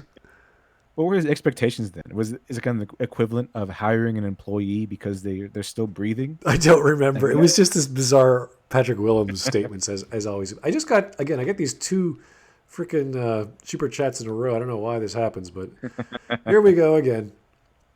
Adam Woodford again, thank you, sir. For everyone to get what I'm saying, just read his summary of Aftermath. His grammar is on the same level of a first grader. He shouldn't be a writer. Oh my dear. Who are you talking about, Mr. Woodford? Probably Chuck Wending? I don't know. Here's a comment by Mohammed Ramadan. This heckling video caused me internal bleeding. Oh my goodness. Wait until the end. It gets worse. He claims TLJ is more original than the PT, also high Southpaw. Okay. I'm not sure what that's referring to. Again, Adam, I wish Wolf was here. He would tear Chuck apart. Yeah, okay. He's talking about Chuck Wending. Yeah, all Chuck right, Wending. Great. All right. That makes more sense. Thank you, Adam. Ugh. Anyway, let's get back. We're almost halfway done, guys. We could get through this tonight. Also, like, a major demographic of people who are completely against seeing their favorite characters, Hello? like Luke Skywalker, depicted as flawed in any way. Hello? With this film, lots... Hello. Hello. Hey, sorry about that. My mic is having connection issues right now. Hi, Mohammed. Sorry about that. Oh, thank you. Cut out at the worst fucking time. I was talking and I realized that it wasn't working out. I just want to point out that frame that we were paused on of that island, it looks kind of like a shoe. Not. The island looked like a shoe? Yes, if you like go back a few seconds. favorite characters, like Luke Skywalker, depicted as flawed in any way. With this film, lots of fans, a major demographic of people who... Okay, there it is. Yeah, the shoe. All right. Yeah, that's totally a shoe. Is it not? That's a strange observation, but I'll give you that one. I know. I just I was staring at it for long enough, like, holy shit. Luke is the man. Luke is the man who lives in the shoe. Well, this is about as accurate as that Wayfinder device I heard, where if you're at a certain position, standing on a planet, that the apparent rubble of the Death Star will line up exactly with this thing you're looking at, and you'll see a shoe, right? That's the idea. There's a specific object you get from a certain perspective. Okay, let's keep going. Walker depicted as flawed in any way. With this film, lots of fans understandably complained about not getting to see the perfect, wise Jedi Master version of Luke Skywalker that they had dreamed about after Return of the Jedi, and being presented with a tired, broken, hopeless version of the character instead. The idea that... Yeah. I Okay. don't Here's have a problem. the thing is that did you know about what 30 years passed between Episode 6 and Episode 7? Mm-hmm. There's a lot of stuff that needs to be covered if you're going to go from Episode 6 Luke to Episode 7 Luke, and it's a span of 30 years. 30 years of character change and development. To put that into perspective, Odysseus from the Odyssey, his entire journey from Troy to back home lasted 10 years. So this is 30 years we're talking about. We need something other than he's just an emo teenager now. It is a possibility to have one central moment that causes him to change. The problem is, if you're going to do that, it has to be very specific, and it has to make a lot of sense, because you can't just have one thing that changes everything, like maybe a death in the family or a major operation, like something really tragic and big and life-changing. And for him to go... Not just, my nephew's evil. Yeah, I felt that in a dream that my nephew might become evil. And therefore I'm going to run away. It's like, wait a second, you just willingly went to your father. Not just that, he attempted to kill him. Yeah. Whereas he willingly gave up his lightsaber to meet his father because he believed in him and had a chat with him and saying, listen, I'm going to help you. And his father's like, no, you can't. It's too late for me, son. And he still does it. He gives up everything the galaxy, his life, everything. He's just like, no, I'm going to try and save my dad. On a hope that this might happen. Yeah, and then I want to kill my nephew on a feeling. I'm pretty sure his sister and Han Solo would take issue with that. I don't think they would invite him into any more family get-togethers anymore after that. Houston is deliberately ignoring the fact that they had teased that Luke was shown to be like, it's time for the Jedi to end. We knew going in that this was going to be like a sort of a Logan type take. He's tired and weary and everything, and I was down for that. The problem is how they got here makes no sense and goes. Yeah, I mean, I think that was pretty intriguing. I think people wanted to go see this movie because of that. Or he says that it's time for the Jedi to end. Well, Luke Skywalker is saying that. What brought him there? That's what drove people to the movies. Or maybe that's the point that people went to go see it, if they were questioning that moment. What drove Luke Skywalker, the hero from Episode 6, the last, the Return of the Jedi, Luke Skywalker. What drove him to that point where he's saying that he went from wanting to restart the Jedi Order, being the probably one of the last Jedi in the universe, in the galaxy, to wanting them to end. What switched in his mind? What changed? What fundamental element in his mind changed so much, and what caused it to change that he went from the hero to this nihilistic hermit? It's a sad attempt at characterization, and it's just a silly thing that people try to defend. Well, Luke has always acted on impulse. It's like, well, he acted on impulse as a result of the Force, and then he became good at the Force, and then he learned from that, and now he is a master of the Force. So he's no longer some impulsive little child.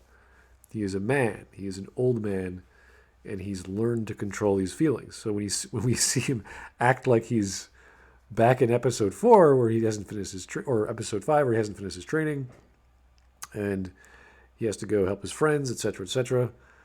It's like, oh, okay, well, that he took care of that. That character growth has already occurred, and you saw it in episode 6. So 30 years have passed. I think he's wizened up since then. I think he's slowed down. I don't think he's going to start pulling out knives in the nighttime or swords in the nighttime against his family members. It's very awkward for that scene to make sense and for it to be bought by the audience. And it could have worked. I admit these things can happen properly, but you really have to know your character. You really have to explain that and have Luke go into much more detail what he was feeling. If the Force vision was like really powerful, like it was compelling him to pull out his lightsaber, it'd be like, okay, I could get that. I could get behind that. Like something was this really powerful feeling. And he was so scared and he was so worried about what's going to happen. All right, but it wasn't that big a deal. It was just like, oh, I felt for one instant. So I reacted, and then I thought, oh, this is stupid. And then I feel shame. You're like, okay. Can you feel more than shame? Can you feel like, oh, I should go correct this problem? Like, it's one thing to feel it. It's another thing to do something about it. And it's like, okay, you had a bad feeling. Go fix the problem. You caused the problem. Go fix it. Nope. It's going to run away. It's a very awkward moment in the history of a character we all know and love. And there's very much wrong with it that people like, oh, this is totally possible. No, it's not. If Luke was nobody and we had no idea who Luke was, then sure. That's Luke. I guess that's what Jedi Masters do. We have no idea. We have no context, no history. But we do have history. So Luke would ever make a mistake after the original trilogy or evolve in any way seems like it's... He didn't evolve. He's a different character. There's no... Evolution requires a character arc. You need to see it. You need to understand it. That's what stories with climaxes do. They come to a decision and they make that choice. And boom, they are a new character. That's what stories are. You've taken that story out and replaced it with I felt shame for 30 years. I had a bad feeling about my nephew once. Tried to kill him. Now I'm an emo. That's the entirety of his change as far as we've seen. That's it. So they need to do a Godfather 2 on this. They need to maybe we need to see Luke maybe in a flashback. Kind of like they did in the third movie. We got to see Luke and Leia spar in lightsabers, and because Leia obviously beats him. She beats him up like Rey beat him up. But we got to see them when they were young. We got to see them as a flashback of Luke and Leia training, and we needed that in this movie. We get to see maybe flashback of certain particular moments of Luke Skywalker's past and what drove him there from the idealistic. Maybe the first flashback will be maybe right after episode 6. He's very idealistic, very hopeful, and then as flashbacks continue, we get to see trauma and tragedy pile onto Luke until we finally get to the Luke we have now. And we get to see these flashbacks occur along the movie and in plot appropriate moments. But we need to see that. And Godfather 2 had that perfect little formula where we get to see the past of the previous mentor character, Vito Corleone in The Godfather. And we get to see his events, his life history in accordance to Michael Corleone. I would have liked to have seen flashbacks with Kylo Ren when he was training? Like what was going on there that caused him to be so good?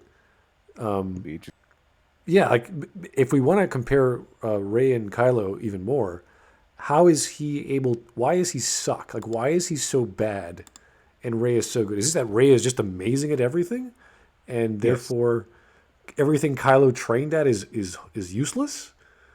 Or was Kylo like really, really good? Was he actually, and he wanted more power, he wanted to learn more, and I don't know, Luke was not doing an adequate job or something. I don't know. Like there has to be some, like, I want to see the connection between them, between Luke and Kylo, for us to say, okay, this is why they had animosity, because even with that one scene with Luke, it doesn't explain Kylo. Why did he murder everyone? What happened there? There has to be more to that story. So, yeah, he didn't just run away. It's just he murdered everybody. Yeah, it's just this big gap of stories that just don't add up. And and of course, this is the same argument. Well, we're in episode 4 to 6. Let's go back and do episode 1 to 3, and look what happened there. So, not exactly the best backstory for Darth Vader, at least his childhood. So, do you want more stories about this guy and Luke? It would help, but considering the George Lucas treatment, probably not. And if you consider in comparison to J.J. Abrams, absolutely not. So, yeah, it's kind of a big mess. Unheard of, even though clearly it's a far more interesting approach to take than a version of Luke who just kicks butt and looks cool. I'm not even making... So Luke is a Mary Sue now? That's what they always try to argue, that Luke is a Mary Sue, therefore Rey is okay. That is... I mean, yeah, they could have done a Luke as a Mary Sue in The Last Jedi. They could have.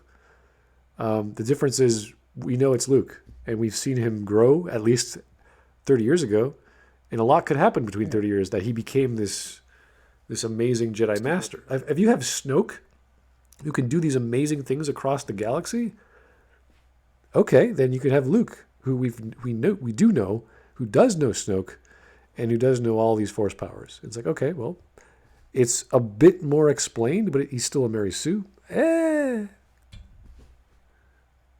long as he's not the main character, I think that's fine. Give him a like I don't care attitude still. Like, Yeah, he's the mentor. He's the mentor figure. It would make sense if he were this colossal figure of power and skill. He's the wise man in the hero's journey, the one who gives you the sword of knowledge, whatever the journey term was, sort of light, whatever that gives the hero the opportunity to vanquish evil. He just has to learn to use it and all that stuff. Yeah, that could have worked, but make him as grumpy and as crazy as you want. I don't care. Sure, great. That could work. Oh crap! I just lost my spot. And Rose fails as well in the movie in its entirety. Luke fails that ultimately brings about the dark side anyway. In his attempt to stop fate, he ended up being instrumental in Kylo Ren's rise. Failure and how Luke was instrumental in Kylo Ren's rise. Right. How? He did one thing, and then Kylo killed a bunch of people that apparently were his student or his friends. I mean, they didn't explain the vision very well. I mean, according to what I gathered from the film, it seems that Kylo Ren was already kind of on the way to the dark side. That's why Luke Skywalker wanted to kill him in his sleep. So, I mean, what is he might have been the catalyst? I don't know. It looked like Kylo Ren maybe we don't know much about Kylo Ren. Maybe he was already on the road to the dark side and he was just using Luke Skywalker as a way to train and then eventually betray him, which is the way of the Sith, treachery. And when he was found out, when Luke Skywalker tried to kill him, he just outed himself and killed everybody and ran away. I mean, it seems a logical point of plot, point of character, to go from what they told us. So was Luke really that instrumental? Because what they told us, he might not have been. He definitely played a role, but it wasn't like the key factor. Yeah, it wasn't just like Kylo Ren was this paragon of greatness. If anything, he was holding him back. If he's teaching him the Jedi ways, So, Sith is far more powerful, and you can learn it a lot more easy. It's a lot easier to learn because it relies on emotion instead of control of emotion. More, logic way. it's an odd thing to say about Kylo Ren, but okay, fine. I mean, he's not incorrect. It's just he's not a major aspect of his development. How we let it define us is a pretty major part of this movie in its entirety. Luke fails as a master and a teacher, letting his fear consume him, his students turn to the dark, and then hiding away on an island. The Jedi... Yes, but why? Why did he do that? The Luke we know wouldn't do that. Why does he just give up? What changed? Where he went from the hero who just kept trying to win and fight and save his friends and defeat do the impossible and defeat the Empire, this galaxy-spreading Empire, to a Luke who just gives up. Yeah, there's no story there. There's no explanation. It just we accept it because that's what the story tells us. We're like, oh, It just worked. Okay, he's just like this. Don't ask questions. Just consume product and get excited for next product. yeah. previously failed as heroes and protectors, destroying themselves from the inside and becoming almost religious zealots before their fall. What? They're Jedi. They just sit around on their ass all day feeling things. Religious zealot. They act as negotiators and peacekeepers, but they're not Religious soldiers. zealots would be like those weird people from like the Inquisition or something, where they go around and say, you're either part of the Jedi, you see things my way, or you die. These guys are just they teach their pledgelings, they teach their youngling the way of the Jedi to protect themselves, and they preach the way of the Force. They're their version of the. But they didn't go around massacring people because they didn't believe in their version of the Force. Yeah, That's religious zealotry. in order for them to fail, they have to have a goal. They have to have a thing they're striving for, and all they want is peace. I guess you could say that is a failure, but that's not because they were at peace. They were just meditating all day and establishing trade negotiations and protecting people. They were just a losing army, a losing side in a war. That's basically just what happened. This is not necessarily that they failed to protect everybody. It's that they did their best, and what they did worked. But it's just that Palpatine kind of manipulated things, tricked them, and was able to outsmart them. Because he's just one guy, and he was able to manipulate the legal system. They found him out. Is that he was kind of protected by everything.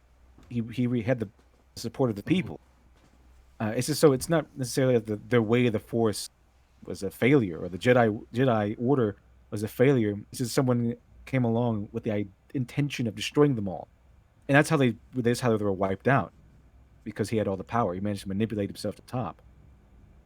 I know there's the whole speak of the prophecy, and the whole speak of is something blinding our vision of the Force, that whole talk in the prequel trilogy.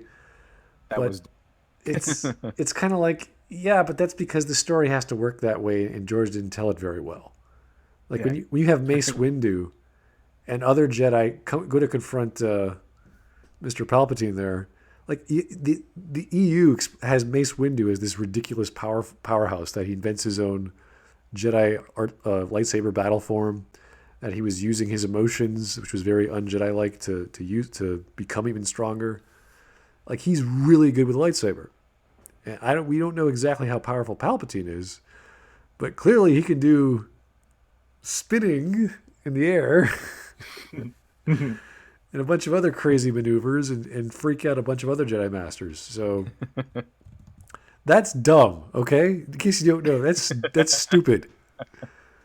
It was very entertaining. I love it. It was campy as hell, yes. Stupid, entertaining, but it's not like, okay, this is not right. This is obviously dumb. So, but not really the Emperor from the original trilogy, but still entertaining. Pretty much. Poe Dameron fails as a leader, and No, he doesn't. He succeeds as a leader. He literally succeeds the first 10 minutes. He is a natural born leader. He's the de facto leader of the Resistance. He is literally dealing with incompetent officers who do not know what they're dealing with, and he makes the right call that ends up saving everyone's lives. Yeah, there's a little Constantly. aspect of the battlefield wisdom in him. He's actually on the front lines. He knows what's out there, whereas the generals are far away, and they think this is what we have to do. It's like no. If we didn't do this, we would have all died. You don't want the president to be, barking out orders office to the people that are actually out there on the front lines in Afghanistan. That's why it's really Sorry, that's nice. just Yeah, it's really nice when the president goes and visits the troops in foreign countries. Like that's Yeah, there's a reason he's a commander in chief. Gives like, okay, this is what we need to do, but it should be the generals. I mean, I think there was like an instance where the president was actually on the phone some time ago. I mean, many presidents ago. I forgot which one, but he's on the phone telling them exactly what to do at every instant. I think that's a pretty bad idea. Pretty bad idea. You leave the actual managing of troops, the actual maneuvering to the people whose job it is to do that. In turn, his plan involving Finn and Rose fails as well. This gets lots of people killed, with only a it wasn't really They his explained to me. plan. They were coming up with it, and they were said we should do this, and he's like, okay, go for it. He wasn't Yeah, I mean, enacting the he's plan. really, if you give Poe Dameron an order, he's probably going to fulfill it to success. It's probably going to be a successful outcome, unless it's pretty much impossible. And even then, it's a maybe. He might do the impossible because he does the impossible in the third movie, or next to the impossible. He does the improbable in the third movie. Yeah, in the second movie, this is good. not his plan, and he's not enacting it for Finn and Rose. So he just says, Yeah, I "Yeah, don't think- go ahead, go ahead, Finn and Rose, go crazy, go do what you need to do," because he has no other options. He's not in charge. No one is giving him ideas except for Finn and Rose. You're like, all right, well, I guess that's what we got to do. Gonna has to go around everyone else, or the leader's back to do the things that will save them. He's a natural born leader, and his plans succeed. Even his mutiny succeeds until Leia shows up, which he probably could have defeated Leia, but he respects her so much that he kind of hesitates and is lost in shock, and she just shoots him because he's not. He really likes and respects Leia, and he's not going to raise arms against her. He And might do that against Holdo. that was lucky Not that Leia. she had a stunning weapon on him, not a real weapon. It was like, oh, she just shot Poe. Holy crap! Oh, he just killed Poe. I guess he's gone. I wonder what happened if Leia didn't know that. Oh, that was a lethal weapon you're holding? Blows away Poe's like, we don't need him anymore. You blew away our best soldier. Now what are we going to do?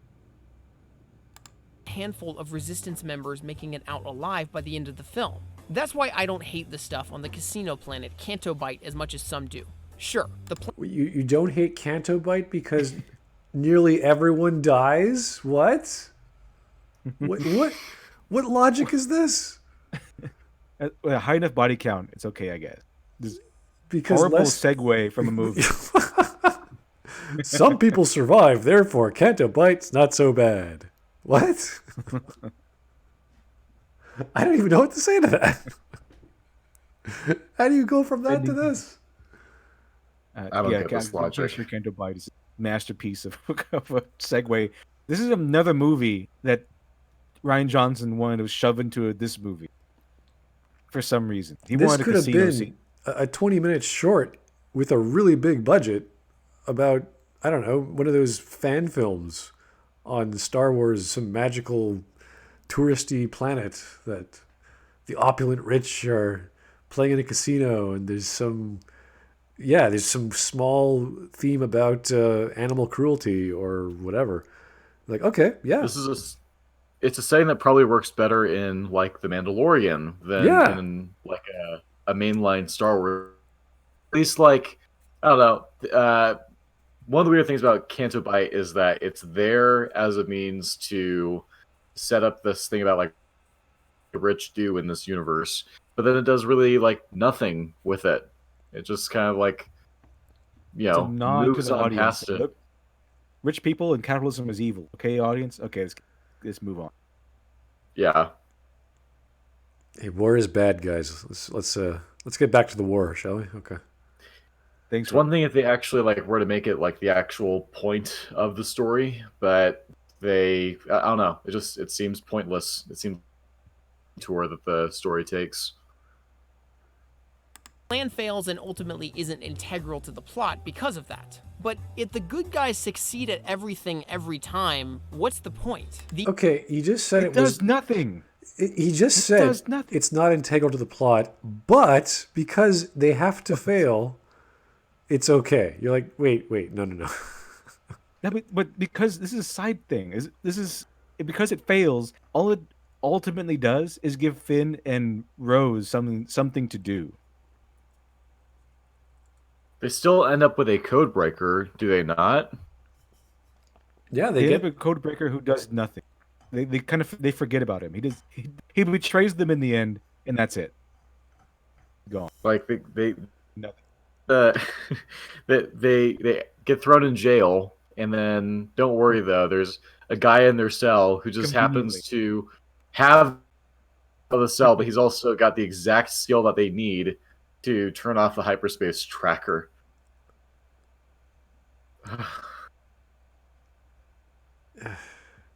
It's not plot integral, but they failed, so it's okay. I just can't get over that line. Dude, themes are more important than plot. The theme of failure.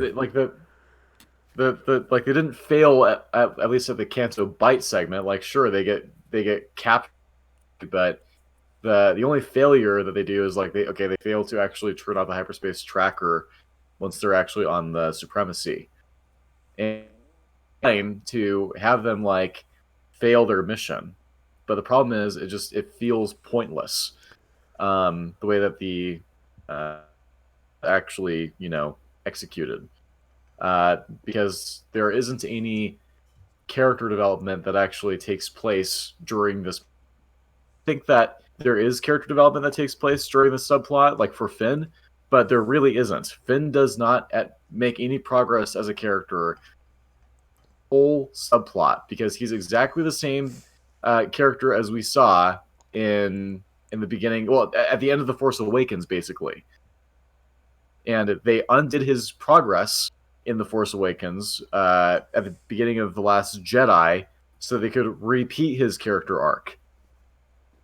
There's a lot of Finn fans, especially Black Finn fans, who are really pissed off with what this movie did to his character. They wasted him.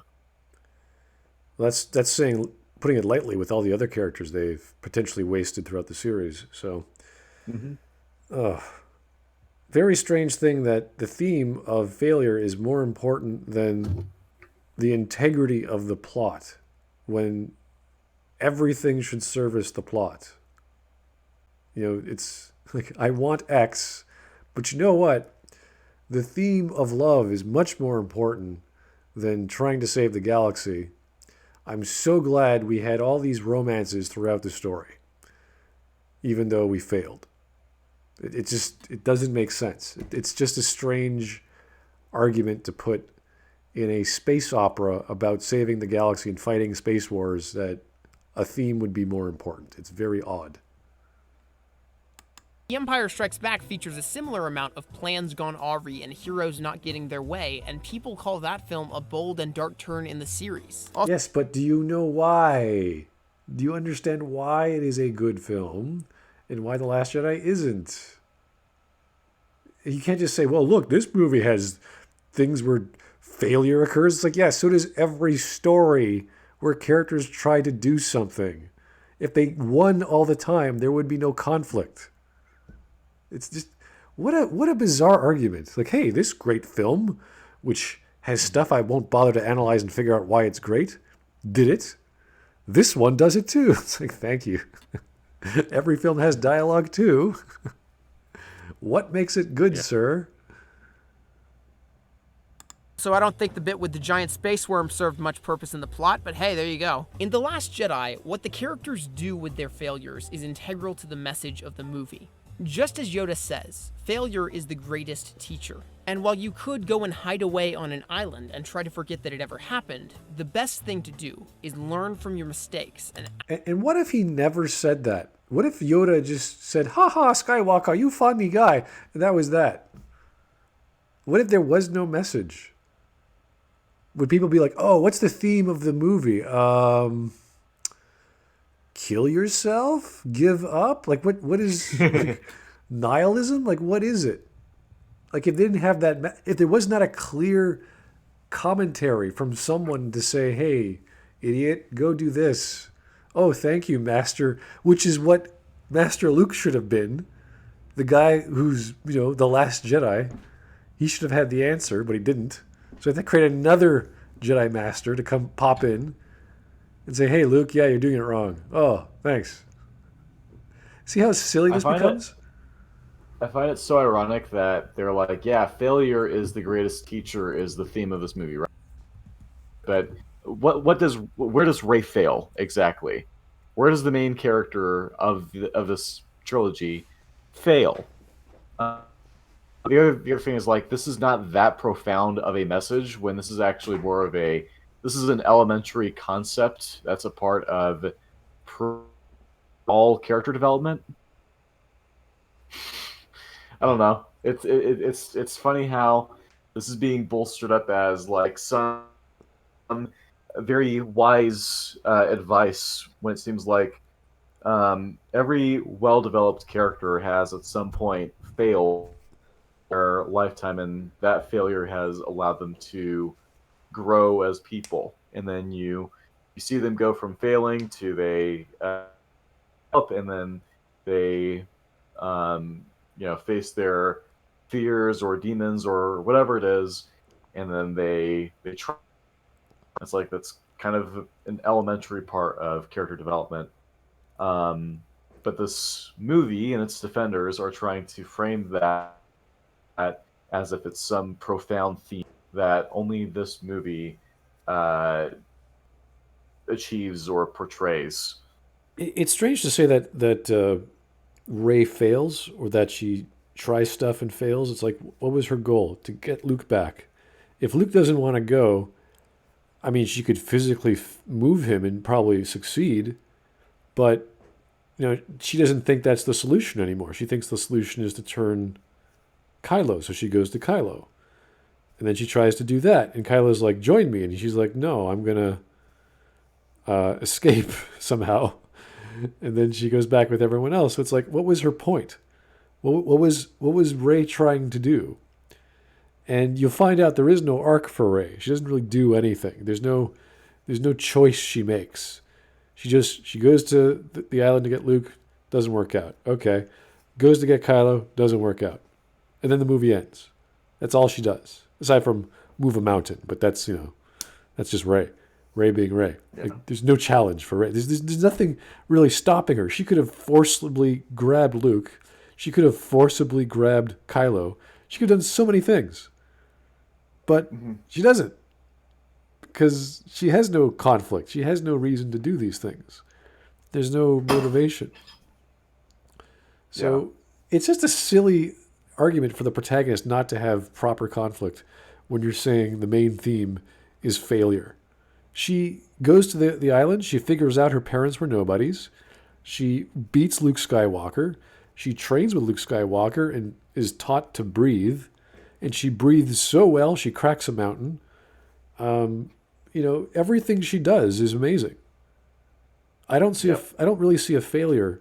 I mean, she fights that battle. She just eviscerates everyone to the point where the battle was so good and the fighters were so good they had to remove weapons from one of the guy to keep her from not dying. It's like, where did she lose? She could not lose. There was no way for her to lose. Very odd statement. LiteratureDevil is what happened to him? Oh, he got disconnected. I don't know.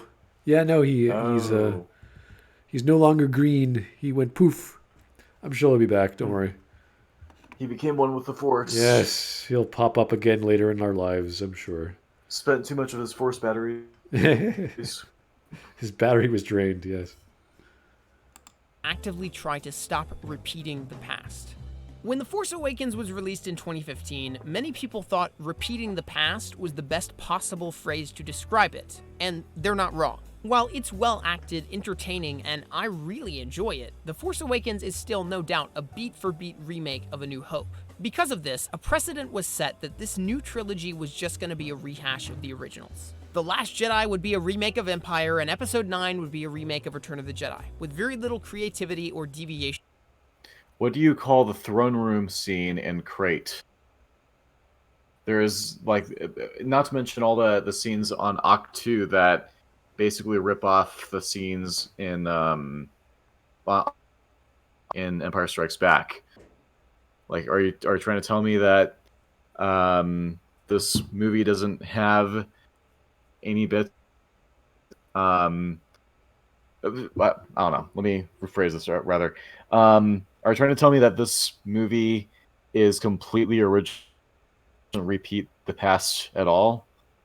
Because there's a lot of bits where it's like, oh, you're using that shot from Return of the Jedi, you're using that shot from X Back. It very much apes or plagiarizes the original trilogy, not to the same degree as The Force Awakens.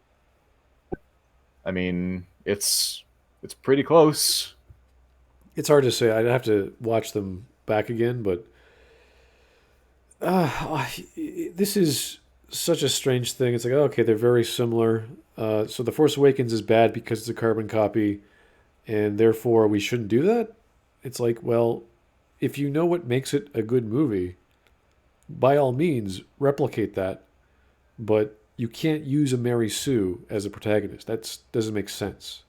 It's like saying, hey, I can do what George Lucas did, but my character is going to be a female and she's going to be awesome. And you're like, okay, cool. What does she do? Everything. She can do this and she can do that. It's like, well, how did she do that? How did she learn to do that? She just does. It's like, wait a second. That's not a good idea. You're not going to... You could argue, though, that it is actually an original part of The Force Awakens that's not... So, technically speaking, like, by this metric of, well, because The Last Jedi does some things differently than Empire Strikes Back and Return of the Jedi, it's not a rip. Same argument for The Force Awakens and New Hope. This is true. Having a Mary Sue is original in the context of Episode 4 because... Of Star Wars? Yeah, because Luke is an everyman, not a Mary Sue. So, yeah, that's true. It is original. It doesn't mean it's good. Okay, just because something is new of course. doesn't mean it's worthwhile. And there are reasons why we have patterns of storytelling and tropes, and we use those properly. So it's like saying, I need to get my tires on my car replaced. It's like, great. I got this great idea for a wheel. It's called the octagon. You're like, okay. How does that work? Well, it's not a circle. It's 8 sides. You're like, whoa. That's not a great idea. It'll still work. It will roll. Your wheels will turn. It'll just be a horrible ride. So, right. You could do stupid things like that. You just have to know how to use the right tool for the job.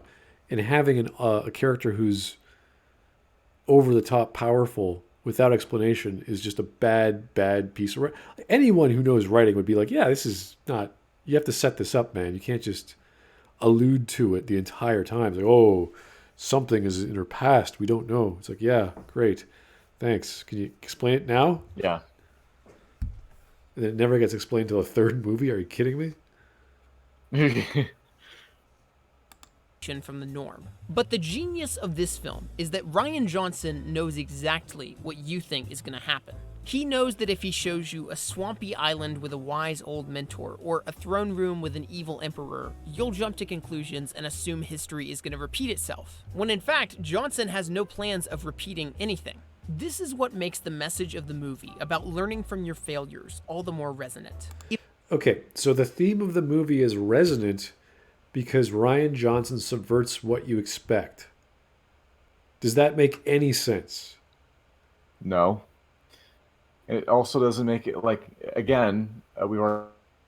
So it's like, just because you decide to kill off Snoke halfway through this trilogy does not mean that, like, that's better.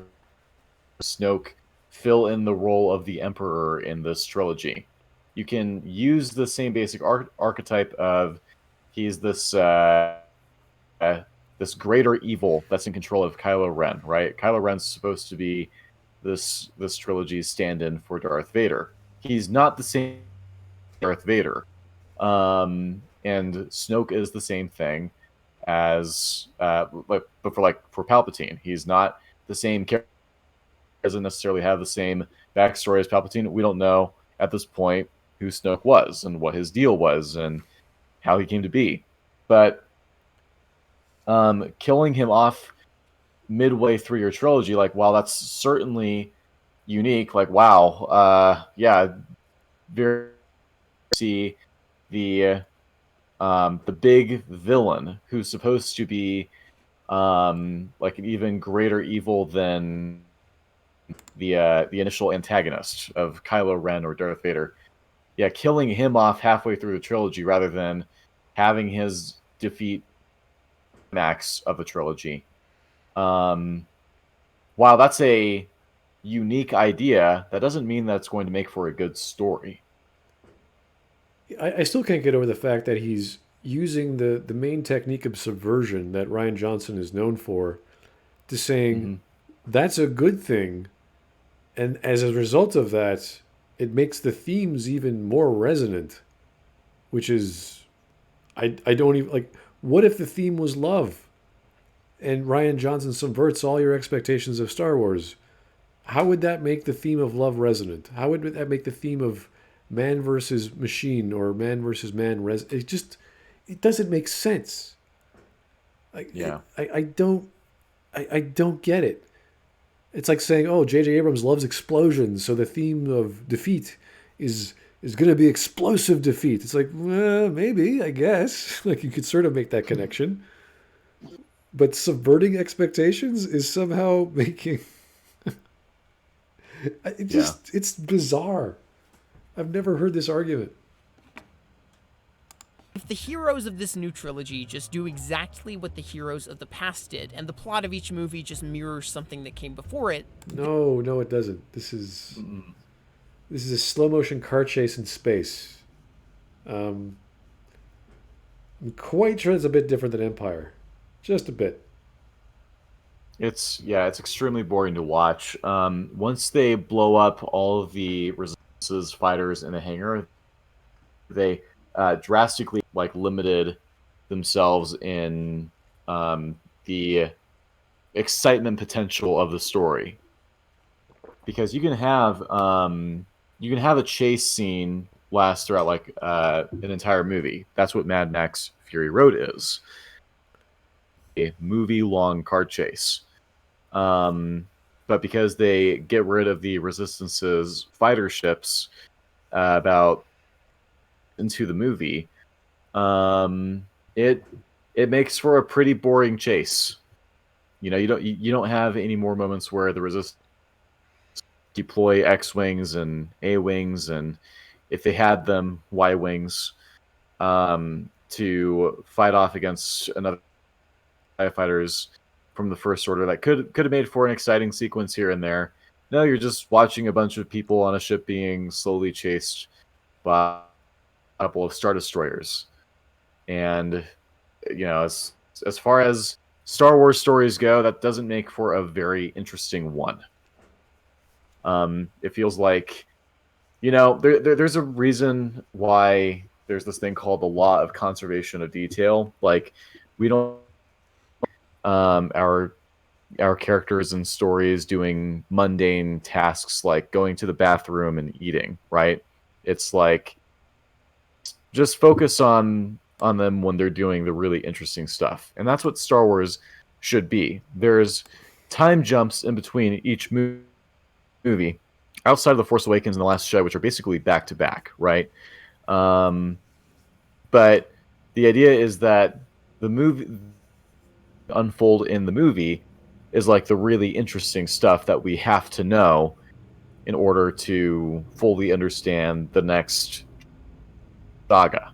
We don't have to know everything that took place in the 10-year time gap between The Phantom Menace and Attack of the Clones to make sense.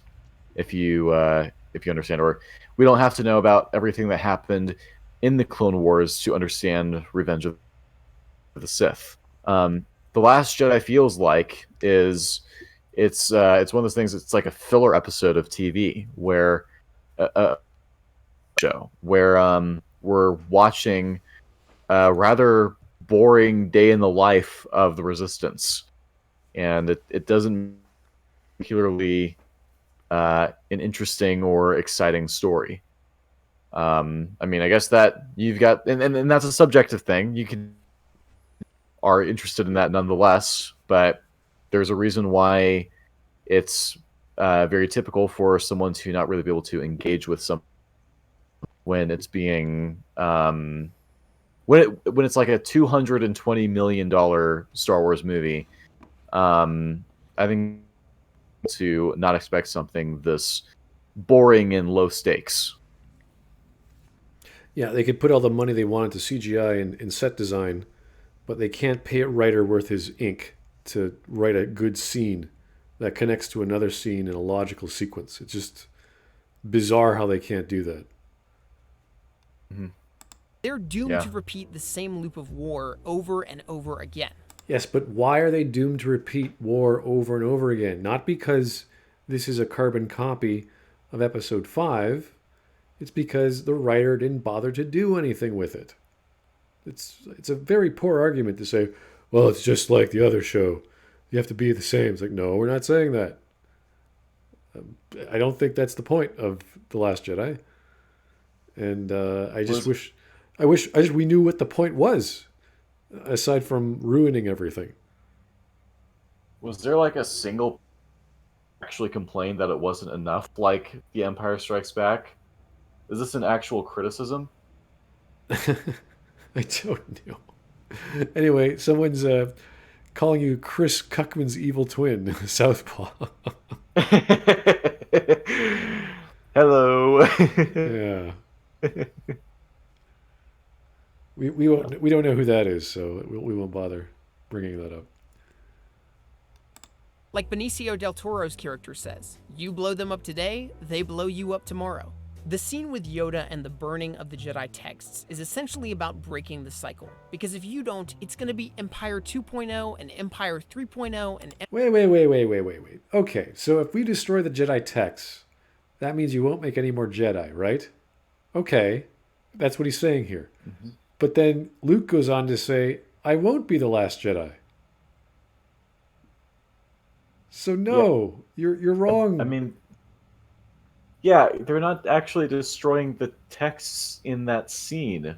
But even if they were, he was implying, there's still going to be more Jedi. So there's going to be another cycle, if this is a cycle.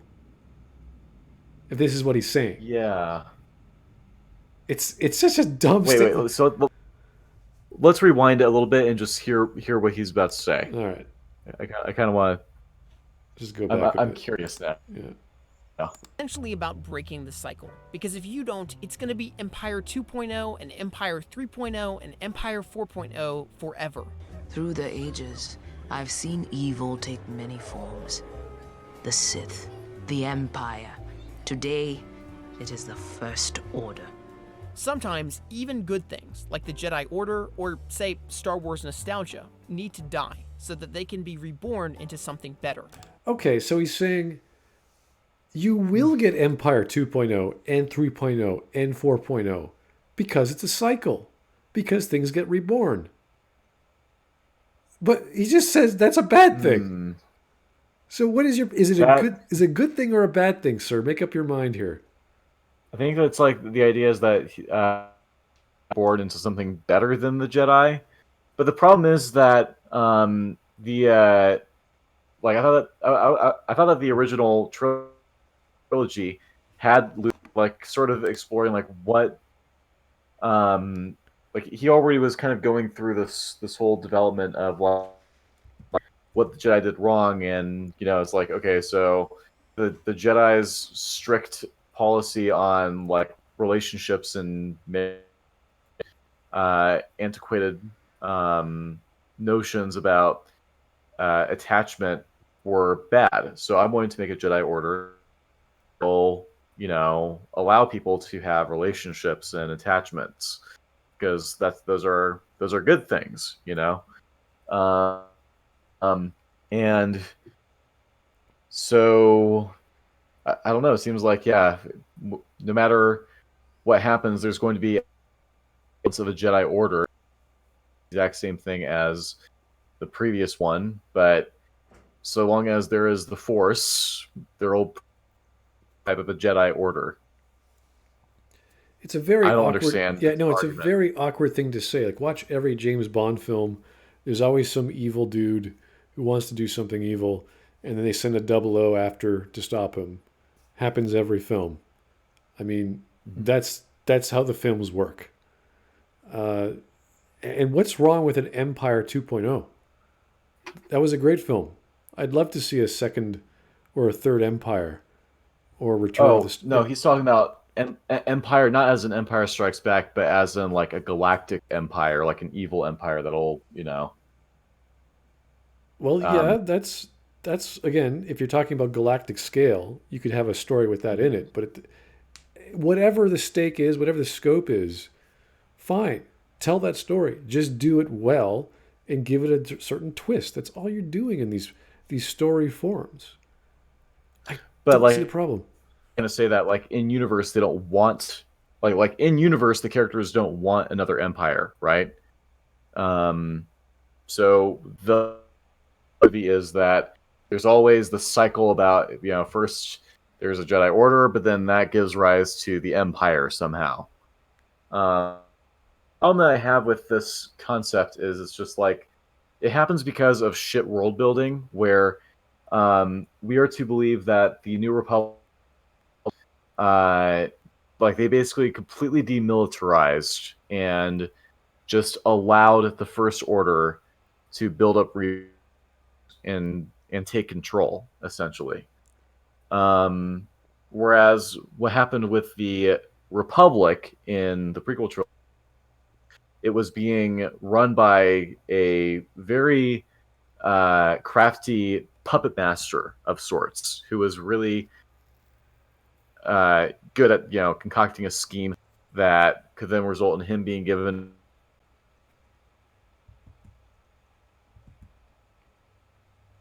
I think you just cut off there, sir.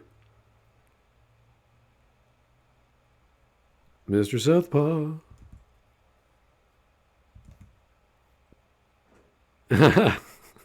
Mr. Southpaw's mic just cut out. He's messaging me in the comments. Wow, we're Can you hear getting. me? There you are. Sorry. Um, the idea is that with what happened in the Republic, you had someone who was very good at a scheme so that he could play both sides of a war that would allow him to be granted emergency powers as Chancellor of the Republic, and then using those powers, he could declare the Republic to be an empire, and now he's an emperor and not just a chancellor.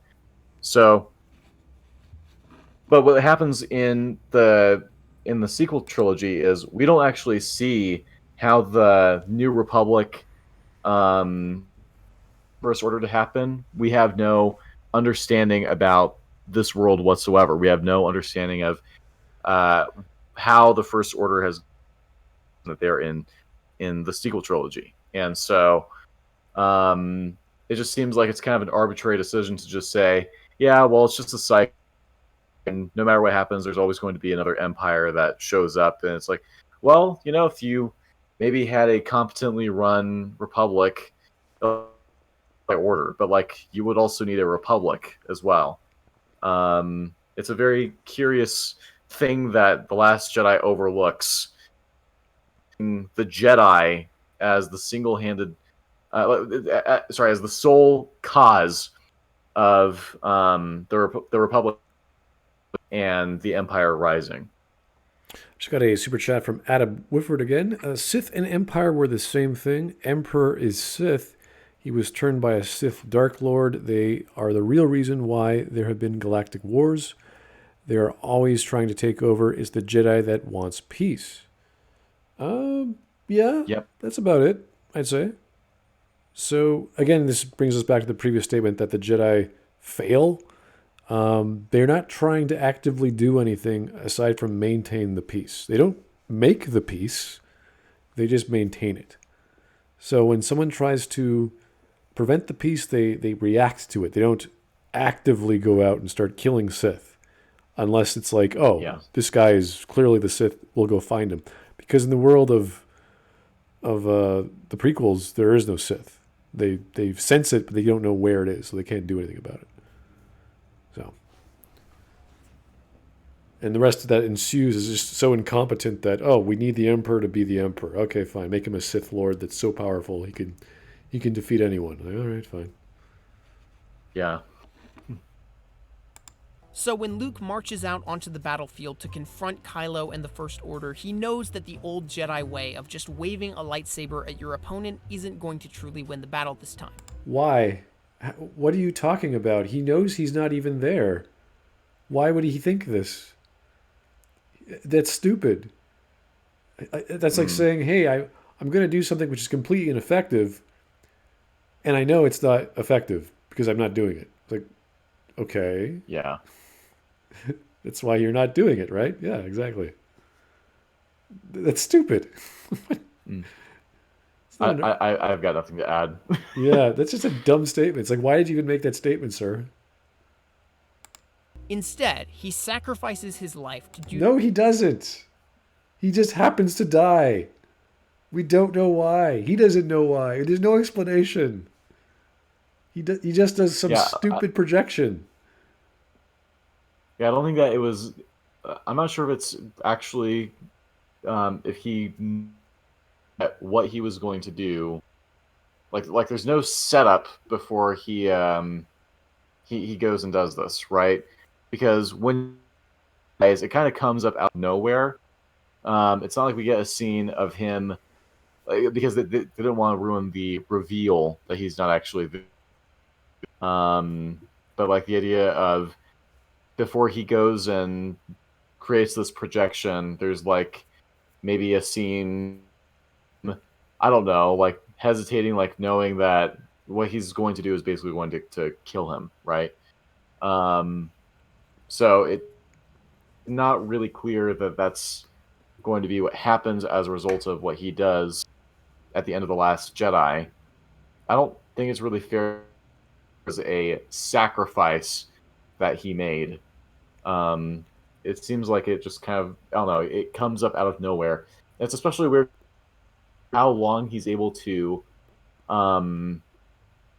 linger after the projection is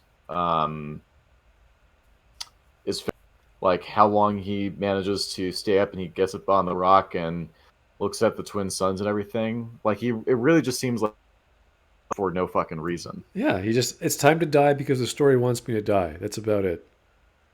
Yeah. It's an awkward death. It's not even an act of heroism. He was in no danger until we find out, oh, this is going to kill him? Okay. I guess that's heroic. It would be nice if he told everyone to run away while he was doing it so that they wouldn't waste his efforts. It's just a silly thing. Like everything about the setup doesn't make sense. He could interact with the physical world, but he can't. He casts shadow. He has gravity, but not really. It's this big, weird guess of what he's going to do. And he can't do anything because he's not really there. It's one of those gotcha moments from the rest of the series where it's like, oh, it's supposed to be about this, but it's not going to happen that way. That is not good story. That is not good storytelling. That is just pulling the rug from under us and going, haha, gotcha. Like, that doesn't make me feel happy. It doesn't make me feel excited. It makes me feel empty. And it's sad. Something that inspires hope in the galaxy, at the idea of one man staring down an entire army, and inspires doubt and conviction in the conflicted Ben Solo. For lots of fans, the idea of tearing down... I guess I'm not going to comment on that. That's pretty... doubt and conviction. Oh, he was never really there. I made an ass of myself. Oh. Except the dice. Except the dice. The dice were still there for some stupid reason. We don't I know. was under the like this was supposed to like this movie was trying its best to make it clear that Kylo Ren was the antagonist of this trilogy. So to try to say that it is actually causing more in Kylo Ren, no, not really. He's kind of a cartoon villain at the end of the Last Jedi. Yeah, he's not sure what he wants. Constantly, screaming out orders and throwing a tantrum when it turns out that Luke isn't actually there and he's been outsmarted. I like the nuanced and complex that a lot of people say is there in the sequel trilogy is absolutely not there in the end of the Last Jedi. No, I don't think there was any major hurdle to Kylo's character at the end when he faces off against Luke. It's a strange thing because if you're a Jedi, you have force powers, you should be able to sense things, and you should be able to sense Yeah. that this dude in front of you is not a dude. He's not actually physically there. And he couldn't do that. So either Luke was really, really good at this, or Kylo was really, really bad. And I don't know. Like what do I make of this scene? Apparently Luke is amazing because even after he died, those dice were still there. And that's amazing. Like even like they were physical. They had weight, and then they disappeared. So Yeah. the Force. What can't you do with the Force? Everything apparently. On deconstructing or reimagining Star Wars is basically blasphemy, and I guess I get that. Neither The Force Awakens or Rogue One managed to elicit this kind of negative response so fast when they were released. I think this is due largely to the fact that both those films, for better or worse, are essentially Star Wars comfort food. They're fun, they're entertaining, they're technically really well made. I would even say Force Awakens specifically is a well-written movie. But for the most part, Didn't you just say that it was? It absolutely is not a well-written. I could have sworn he just commented about how it was a carbon copy, and there's all these problems with it because of that. Like he just said that a few minutes ago. I suppose that if you take a good carbon copy of it, it's technically a good movie. Well, no, it's not because if you make a carbon copy, technically a written movie, I should say. if you did a carbon copy, original. You would have put Rey as the everyman, and then you would have seen her grow as a character. You don't take a carbon copy Exactly. and just put a Mary Sue in there and expect it's going to be the same experience. That's silly. That's yeah. I'm not trying to that it's a well-written movie at all. But yeah, the problem is that he's kind of contradicting himself and saying that's a carbon copy, a well-written movie. But he said it wasn't great. It wasn't bad. Now he's saying it's good. It's like, dude, make up your damn mind about the movie. Is it a good movie or a bad movie? This happens every time. They contradict themselves. Every time they say it's one thing, but no, it's really the opposite. It's like they don't read their own script. Maybe he's trying to say like it's I don't know, it's well written, but it's not like amazing. Like he seems to think that The Last Jedi is like high art or something, which he doesn't see the Force Awakens as. If something is good, there are reasons why it's good. If something's amazing, there's lots of reasons why something is amazing. Mm-hmm. You can't say, "Hey, you know what? This thing is bleh," but it's also really well written. If it's really well written, it's a good movie. It might have poor production values, then it would still be an entertaining movie, regardless of the set design, etc. But The Force Awakens had really high production values. It had really good music and sound and acting and all this other stuff. So it's either a really good movie because it has a good script, or it's a carbon copy piece of crap. You can't. There's no like go between. Like, oh yeah, it's really bad script but entertaining movie, or really good script, really bad movie. It's very awkward to say these things and try to have us, the audience, figure out what the hell he's trying to say about The Force Awakens. Apparently, he has a great story. Okay. They exist to remind you why you loved Star Wars to begin with, and not to create new reasons to love it. With The Last Jedi, Okay, so it's a period piece. It's like, hey, remember the episode 4? Yeah, it's just like that. Okay. But it's not new or innovative. There's no new reasons to like it. It's the same story. It's like, all right. Why not just watch episode 4 again then, buddy? They could re-release episode 4 in theaters, remastered, charge them $5, and Disney will make a few, I don't know, 100 million a year in there. Why not? Yeah. Ryan Johnson said, "What if we took what everybody assumed they'd get with this movie and gave them something original to grab onto? What if instead of giving fans Rey Skywalker or Rey Kenobi like they were so sure they'd eventually receive, we just made Rey a character who stands out on her own merits, proving that heroes can..." This has not aged well since The Rise of Skywalker. Well, this hasn't aged well since The Last Jedi. What merits? Yeah. What merits has she achieved? What has she grown into? Nothing. She does everything and succeeds instantly or the second time through. Her traits are that she is not defined by her heritage. Great. What other traits does she have? Because I don't think that there are any characters, but I'm pretty sure that most characters are not actually defined. Can you give us something a little bit more specific than that? This is a very poor statement to make about a protagonist. It's just her merits. Okay, great. Which ones? What virtues aside from perfection? From just about anywhere. So much of The Last Jedi is being panned purely because it didn't live up to very specific expectations people had for it. They're not specific. Really good writing. We just want a good story. You know, it works with the genre. There's the lore work with the previous film and the previous film in the series. Yes or no? If it doesn't, it's bad lore. You've done something wrong. Does it follow logic from the setups of the previous story and the previous characters? No, it doesn't. The characters are different. Things don't make sense. Suddenly there's fuel. Suddenly ships work differently. We have high-speed tracking, but now we don't. We have all this crap that doesn't work. You're constantly trying to think, what the hell is going on in this film? Why are they doing this? Why don't they just do that? Because it's so simple, but no one thinks about these things because they expect the audience to not pay attention. Because the focus is subverting all your ideas of what the lore is. It's like, thanks. That's not what makes a good movie.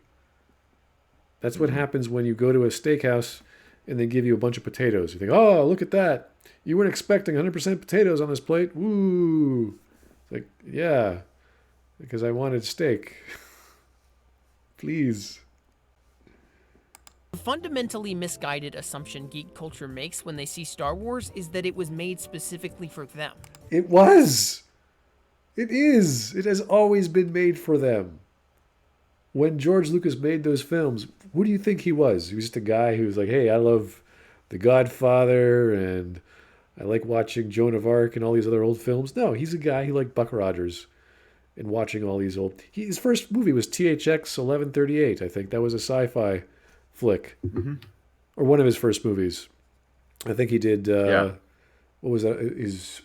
Something Paint. What the hell was it called? I can't remember. But he does these small art film pieces. Then he somehow got a big budget to do this. So he was a geek at heart. He was making a sci-fi flick. So it's like if you make a mystery story, right? And I don't know, there isn't actually answer to the mystery. Like, it makes no sense at all. But there's all these different themes in the story, and then you got going. The people that follow, let's say, I don't know, Sherlock Holmes. They've been living that was made for them. Like, yeah, Sherlock Holmes stories are supposed to be kind of made for the people that enjoy mysteries. Here's the entire point of a target audience. It's the same with the writer producer. If with Agatha Christie, she wrote short stories, she wrote novellas, she wrote plays, and they were all mysteries. That's what she does. She loves it. She was the queen of mystery. So, yeah, I kind of think that George Lucas knows what he's doing, and he's that kind of guy to make a world about science fiction and space and spaceships and what have you. Yeah, he knows what he's doing. He's making this for a specific audience. He's not stupid. Yeah. Very very odd question. Very odd thing to say. It's not for the geeks. No, geeks can't like this. It's no good. But Star Wars has never been some sort of niche property that caters to a very small demographic of hard. Are you crazy? It's never been that way. What? Who goes to these conventions? Everyone? No. They're fans of Star Wars. I know lots of people who don't know or like Star Wars. It's not for them. What a bizarre statement. This is a science fiction space opera. Hey, a random lady I meet on the street who I might want to date. Want to go catch a science fiction space opera? No, I don't watch those. Oh, okay. Let's go watch a romantic comedy or something. Okay, hey, there we go.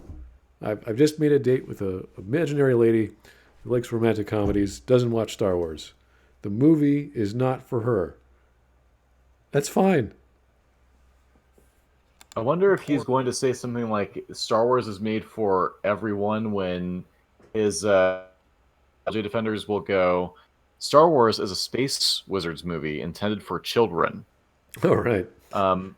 My who Star Wars is supposed to be for, like, Star Wars is supposed to I am the kind of person that says, like, even though it should appeal to who are fans of the property, right?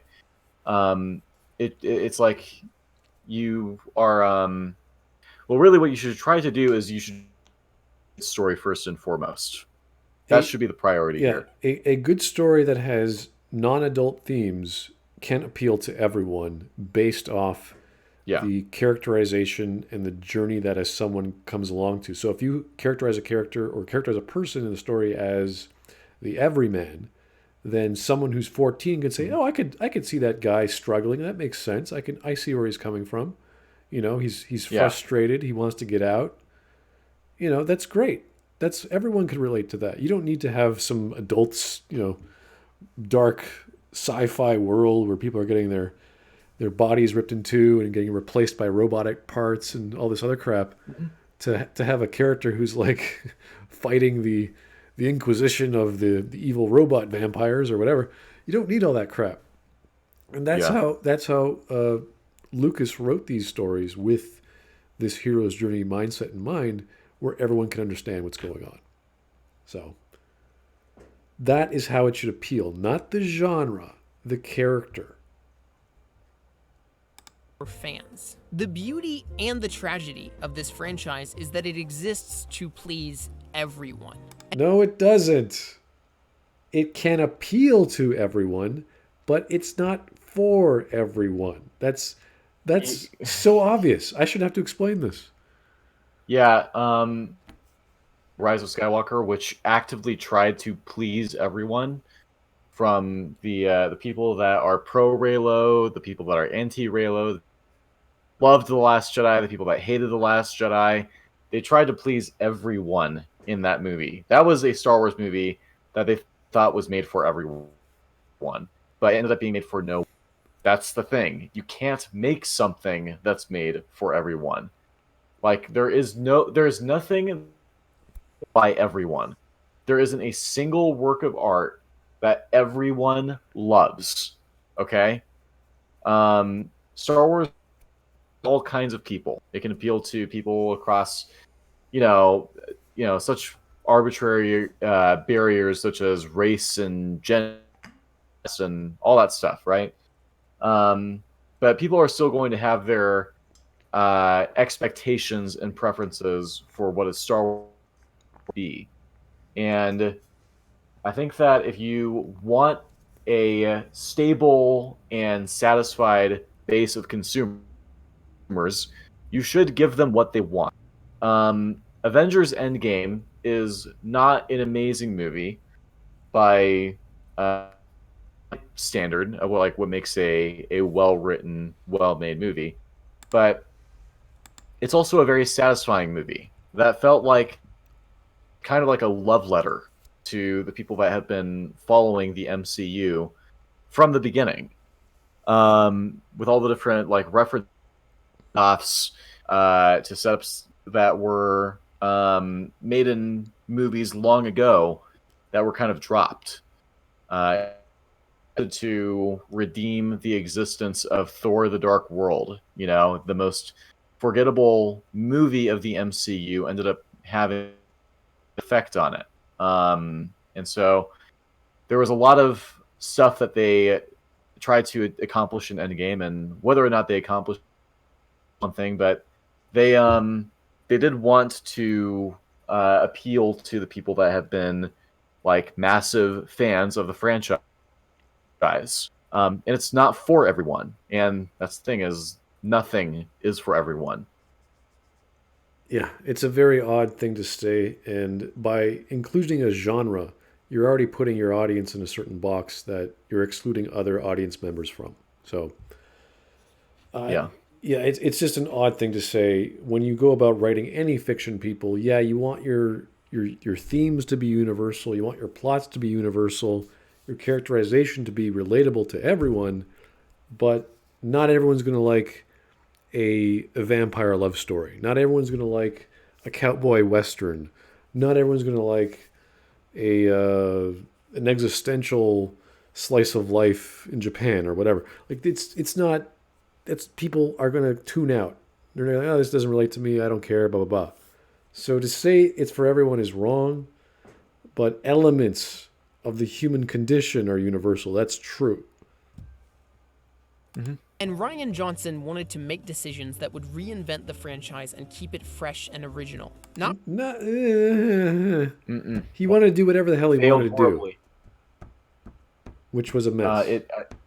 I'd say it failed horribly because it turned a lot of people, as it made a lot of people apathetic to the franchise. Like, I came out of The Last Jedi no longer caring about the story of Star Wars. It was sad. It was a very awkward. You sat there and you felt almost nothing. Like you just went, "Oh, this is what they're doing.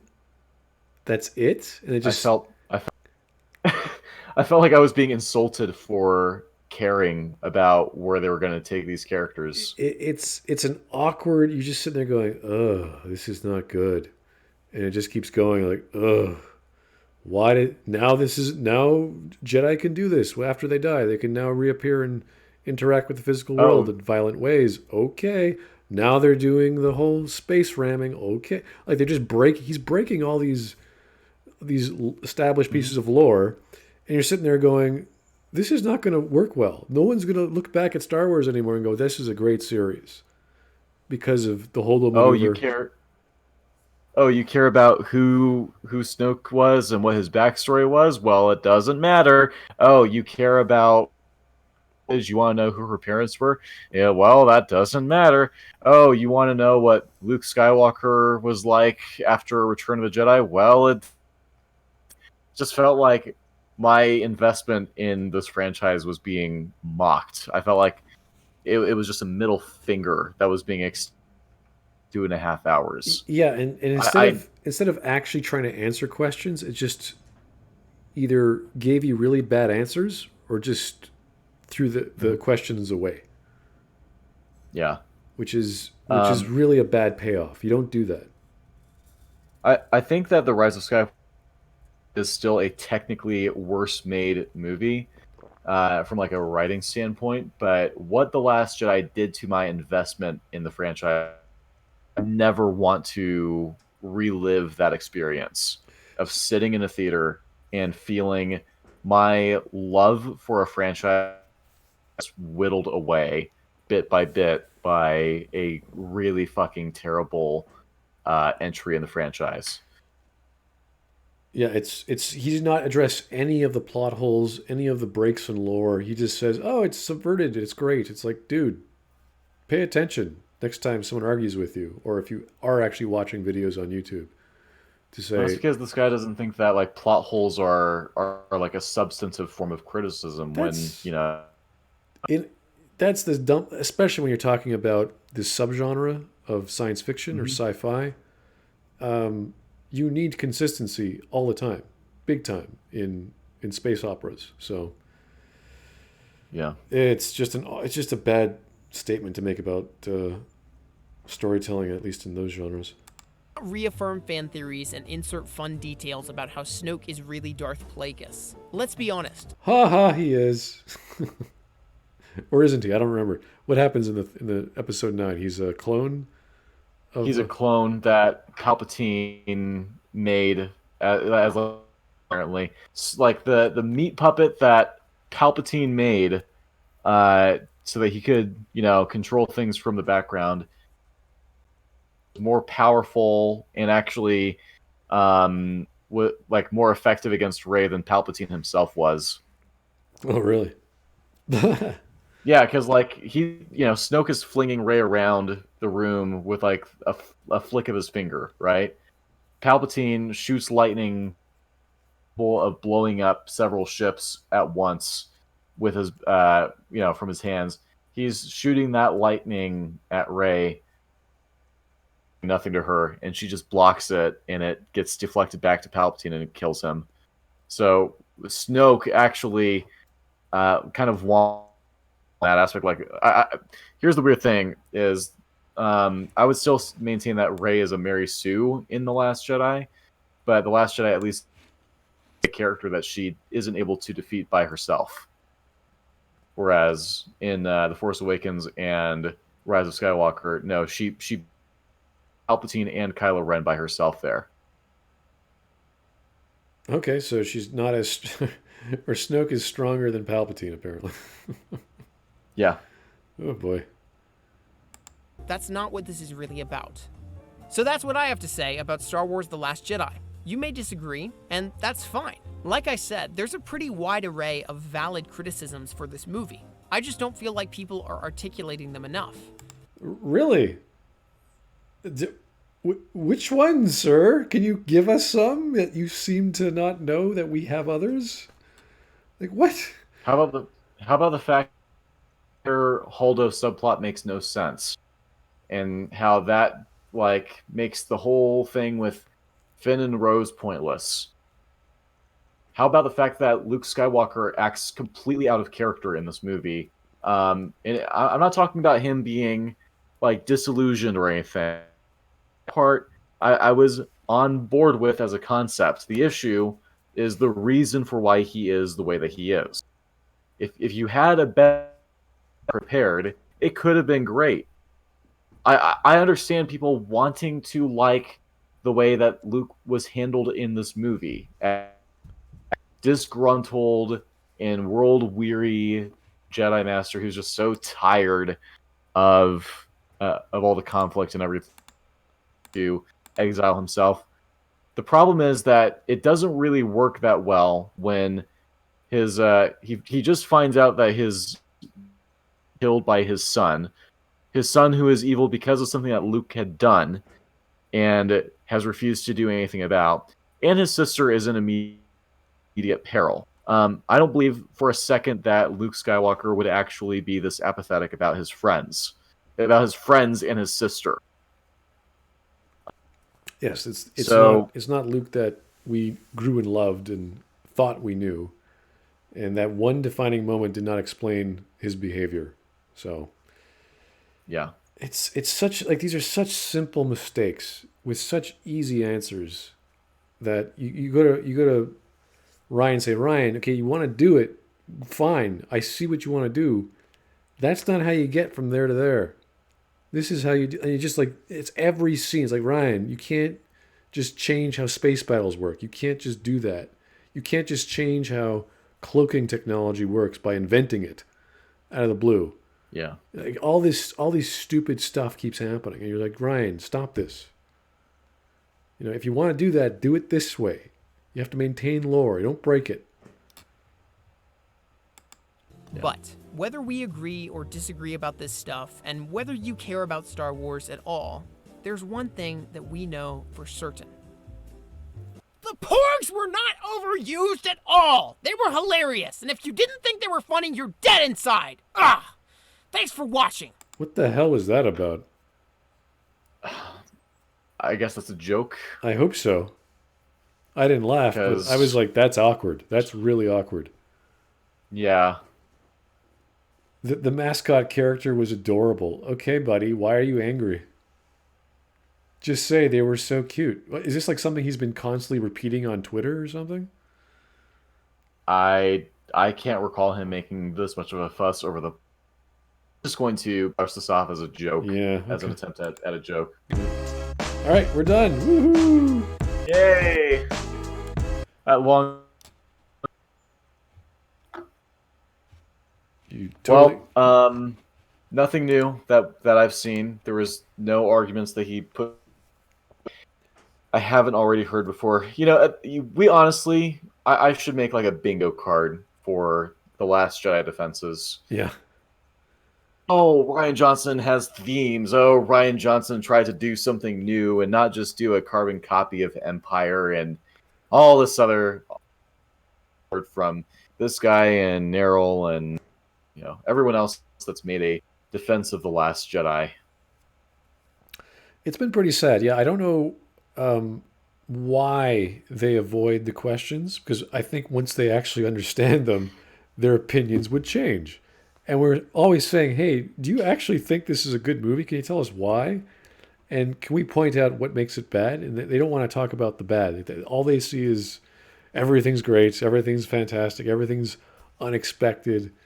Or it's always something simple. This is not for adults or crazy, thought-provoking ideas, yet that has all these nuanced themes. It's really a show for a bunch of kids to watch things explode. And you're like, oh, which one is it? You can't really have both. Kids aren't that. The idea behind a kid is that they're not this super genius intellectual that sits back and goes, ooh. The nuance between these two characters and how they relate to their background is very interesting. It's like, no, that's not children. Yeah. They like watching things blow up. So it's either or. It's not both. So hard to grasp these people's arguments at times. I mean, the Phantom Menace tried going over the whole trade politics in the world of Star Wars, but no one liked that. Like they're trying to go, oh, this movie is like, it's so deep and meaningful and everything, and it, you know, that's what they say, is that The Last Jedi is a mature Star Wars film. Well, the Phantom Menace, you know, the funny thing is that the Phantom Menace is also a very, and certainly it has a lot of issues with trying to figure out like, who is this made for exactly? Because you have Kid Anakin and Jar Jar kids, but the kids aren't going to be interested in the political aspects of the movie. And really, no one was interested in the political aspects of the Phantom Menace. It's a really messy movie. I actually, I rewatched it recently, and my actually kind of overhated. I don't think it's as terrible as a lot of people make it out to be. It has problems, it has issues, and you know, I've been vocal about. I don't think it's anywhere near as bad as The Last Jedi. I think that it's kind of like there's a lot of ideas that George Lucas executed incompetently in the prequel trilogy, but it kind of came from a place of love, and that's not what it honestly feels like. It was made maliciously. And maybe that's not what Rian Johnson actually meant when he made it, but it's how. And you just cut out there. Okay, Southpaw, I think we're done for the day. Oh, thank you for your time, sir. I'm gonna ask what happened to. I appreciate being on here as usual. Yeah, we gotta get some technical glitches solved the next time through. LiteratureDevil just died, and I think Evan never even showed up. So yeah, we gotta figure out how our schedule works next time. But thanks, guys, for hanging through. We appreciate it, and all the super chats from everyone. That's always very generous of you. If you have any recommendations on videos, I know that Mr. Andrew Lyman, or whoever this guy is, did one on the Last Jedi and how it saved the prequels. Don't know if we're going to bother looking at that. That's a very awkward. It's a very interesting take. I don't think I don't want to butcher or put myself through that. It sounds a bit awkward and curious to even contemplate how one series or one movie can fix or, I don't know, save the prequel. I don't even know. I would take that the opposite direction, meaning The Last Jedi is so bad that the prequels were great, which is Shivlor points out, while many people found a new appreciation for the prequels thanks to how it was. Yeah, I highly doubt that that's what that video is trying to communicate. Right.